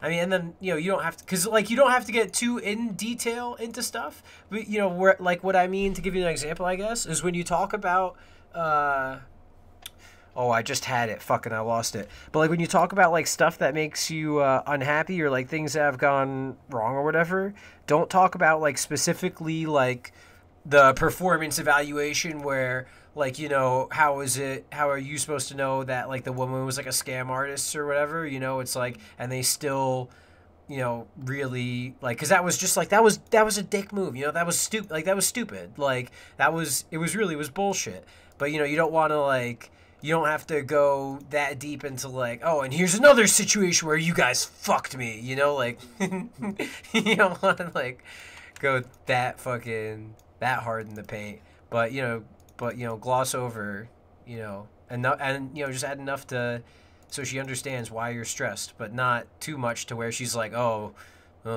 he's gonna stab us! Oh, God, he's crazy! This kind of brown person. Oh, God! Hold on, let me, just fucking get some water, because now I'm, like, super thirsty, because I've just been sitting here not talking for hours, and now I'm realizing that I need water. So my list, I'm gonna say I was recommended by Paul, met with Don and Kathy, to be a teller for 6 months, work towards the management program, I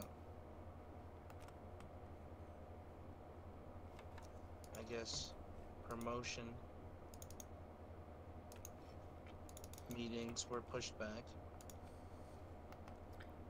Put instead of promotion, put advancement.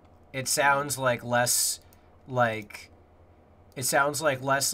selfishy, kinda, like, because you're kind of like, you don't want like a promotion for money. You want an advancement because you can, you're advancing, you're moving forward, you're, like, learning more. Like, it's just less, like, it just sounds a little bit better, I think. So I'm gonna write, I'm pretty much just gonna be recommended by Paul, met with Don and Kathy, be a teller for 6 months, work towards management program, advancement meetings were pushed back, and then my last thing will just be, I personally feel like just underused, like, you're just like unappreciated. You're here, you're working hard for them, you're putting in more hours than anybody else, and you're fucking, you're working fucking hard for these guys, and you just kind of feel like, you're just kind of forgotten about, Yeah. So I'm gonna put unappreciated, and then looking for next step after teller. Yeah. Or either underappreciated or undervalued, one of the two, because, or, both, because they usually kind of go, together. And then I'll just keep it to that. Yeah. All right, man. I mean, yeah, that's what I was pretty much looking for. Yeah. So I appreciate that, man. Dude, no problem. I'll help you out anytime I'm, like, I can and I'm free, because, you know, I really want something to happen at this bank, and then if nothing happens, then that's the fucking deal, and then we can figure out somewhere else to make something happen. You know, because, like, if these guys aren't gonna throw you a bone, then you gotta go out and start digging in other people's yards and steal other people's bones. Because, like, maybe... Because I've been thinking about it for mad long. I think I literally might go back to fucking one of the career fairs at Alfred next time I like get a chance to swing by, because Alfred had some really good career fairs, and I'm just like, it's at the point where I'm getting ready to suck dick for money. Even like I'd be a slut for like some executive. I'd suck business dick for money right now, and by money I just mean a job.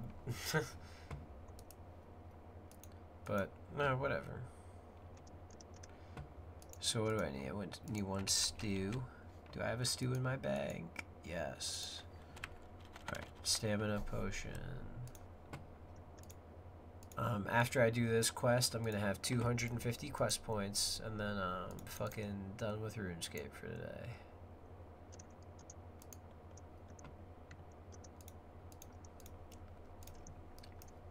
This was literally the longest fucking Bloodveld task of my life.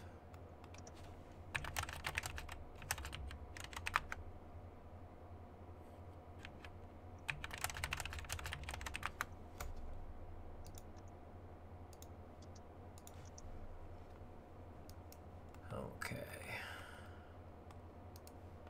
I got my stew, I've got my cape, Piscarillius, I've got that. What else do I need? Stamina pod, teleport. Alright, and then weight reducing armor. Alright, let me know if this sounds dumb. So I wrote, recommended by Paul Slutsky, met with Don and Kathy, agreed to be a teller for 6 months. These are my bullet points.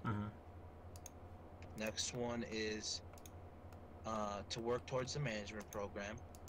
Advancement meetings with Don and Kathy were pushed back. Feel unappreciated and undervalued, mixed with the stress of the bank running under capacity.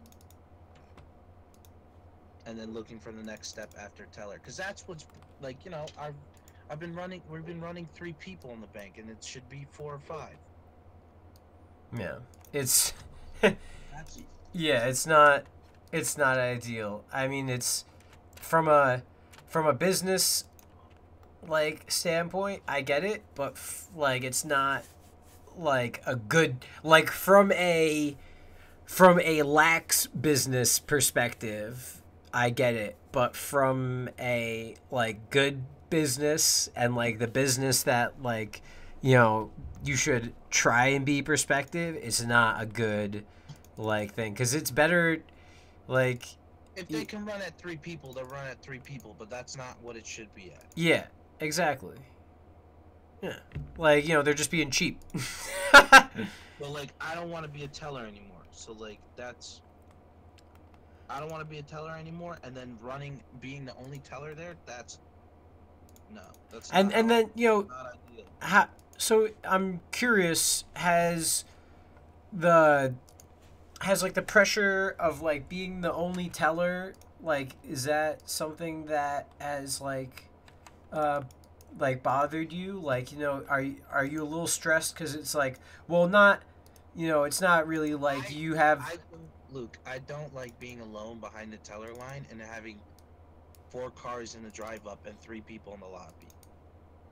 Yeah, shit. Like, that's that, like, and then you can't, I mean, like, so what happens if you quit? Like, you know, like, not saying you can, but like, if I quit, they're gonna have to scramble to get like a person to, or 2 people to like from other branches to like commute or something. To fill in, to commute and fill in until the new class starts, and then 2 weeks after the new class, they get the new teller. So it'll be screwed for like 3 weeks to a month. Oh, but it wouldn't be like they just like, it's not like it's impossible to hire tellers, like they could find someone. No, they have a class, but they have to go through the class for 2 weeks before they become a teller. But they won't hire anybody. They just won't hire anybody right now. No, they hired someone. She left, and now the new class is starting up soon. But like, she's probably gonna leave too. So, because I know this person.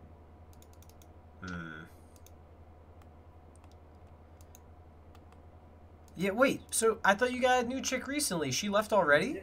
Yeah, she left already. Oh my god, dude. Yeah. Jeez. They also shafted her on the pay, dude. Well, you told me about it. It was like the same job as you, but she was getting that fucking women's rights salary, dude. Yeah. Rip.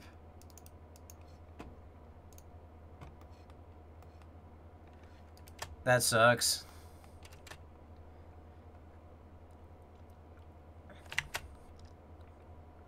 Alright. Almost done with this fucking quest.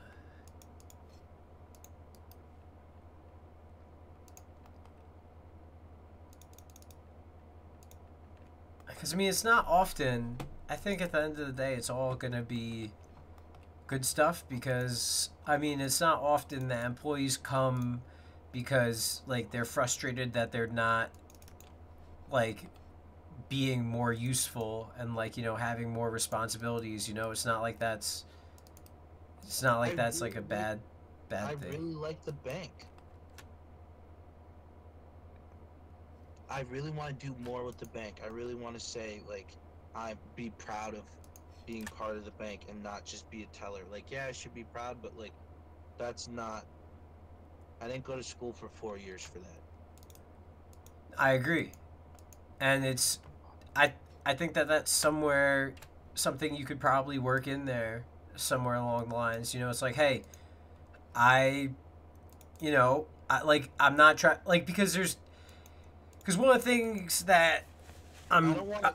It comes off like I feel like I'm above the teller position, but you're not. No, like, I get it. Because 10 it's... months is enough. Yeah, like, it's a fine line between, you know, being above the job and then being, like, past the job, I guess. You know, it's not like you're above the job, but you're definitely past it at this point. It's like you have your degree, so you're like, okay, I want to, you know, that, like, the stereotypical, like, like, the way my dad thinks of millennials, you know, is like, got my degree, all right, make me a assistant manager of the bank right now. And it's like, but that's not what you've done. You've fucking put in the work. You've put in over the work. You've almost put in double the work without complaining, like, once. And, like, you know, now is, like, when you're finally, like, you know, coming in and stuff. But it's not like you haven't been willing and, like, have shown the desire to work. It's not like you haven't put in your side. Now they have to put in their side. You know, I trained the new girl.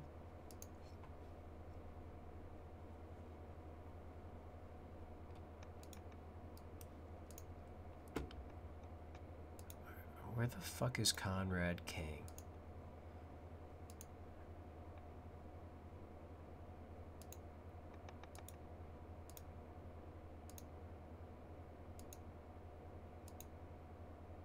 Okay. Gotta go back and kill Conrad King. Nice. Yeah. I think I'm just gonna leave it at that and see how it goes. I mean, I think you've got a good...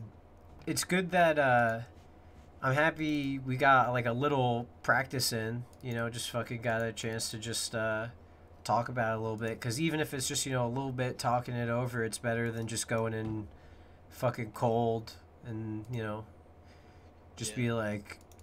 Ah! Baby more! That's how I was gonna go in. For a new one. But yeah, I'm gonna talk back to Sam because she's like, what is he saying? So I'll talk to you in a bit probably. All right, well, good luck, man. And I'll send my mom this, and, you know, I'll let her know that, you know, we want to try making it more like general job-ish for the resume. Thank you. Alright, no problem, man. Good luck. Thank you. Alright. Cool. Helped out my boy. Alright, now I killed Conrad King. Alright, now I gotta go back here and talk to this lady.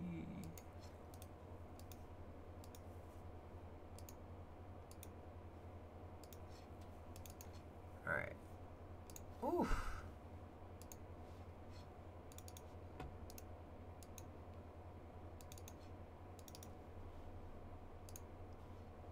Whoops. Let's click on the doorway to enter this big tent with the anvil sign and go north. Next to the anvil there will find the Queen of Thieves, also known as Shauna Piscrillius.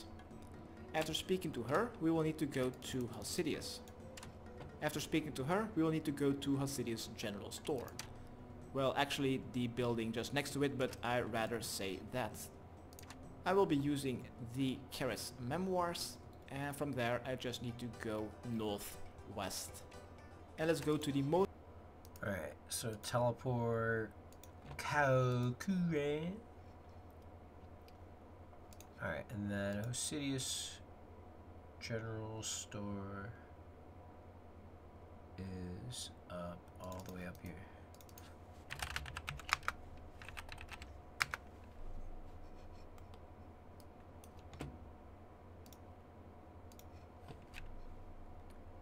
Alright, cool. That guy was way chiller. Way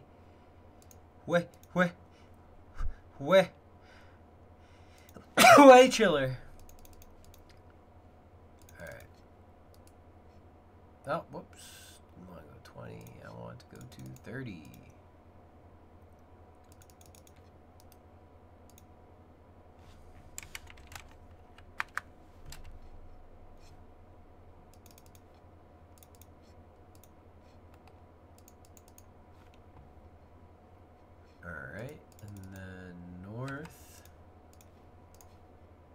Most northern house of these 4 houses here next to the Hosidius General Store. You'll need to enter the most northern one. Next to the big barrel here next to the southern wall there is a chest that you can pick.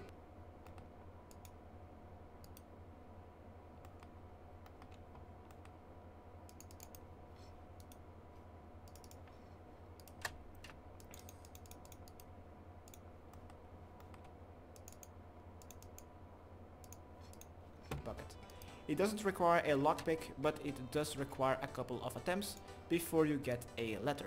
Read the letter, and now we will need to return to Piscrillius. Since it is a bit far away, I will be using the minecart system. After you've returned to Piscrillius, let's return to the quest start in front of the Piscrillius Bank and talk to Tawas Lari. Alright.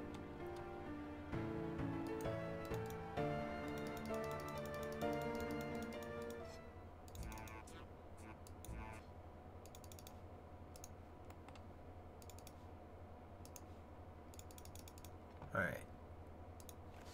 Gonna get another 30%, or going to get up to 30% favor. Oh, I finished my Pisc favor. Duh.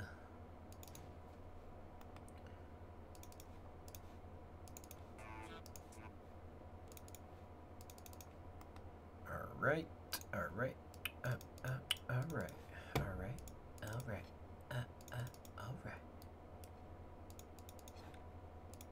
Alright, where is the Piscrillius place? Alright, up here. Getting there. Simon Neve. 131 Black Demons. Alright. That's the kind of fucking task I like to see, baby. Let me get rid of my bank pin.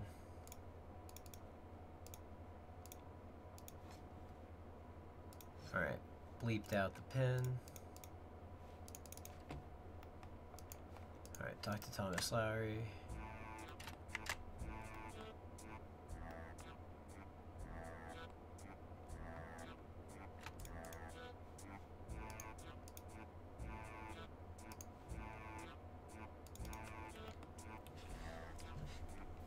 baby. So close.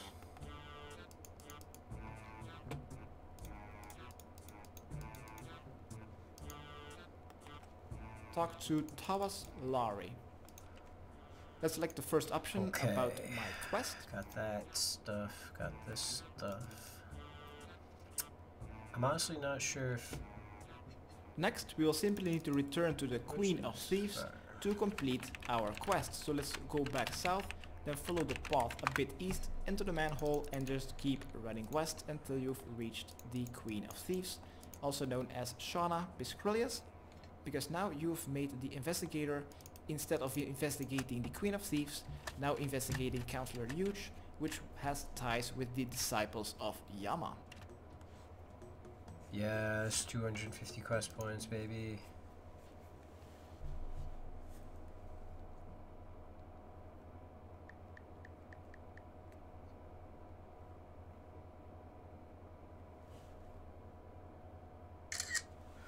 Yes.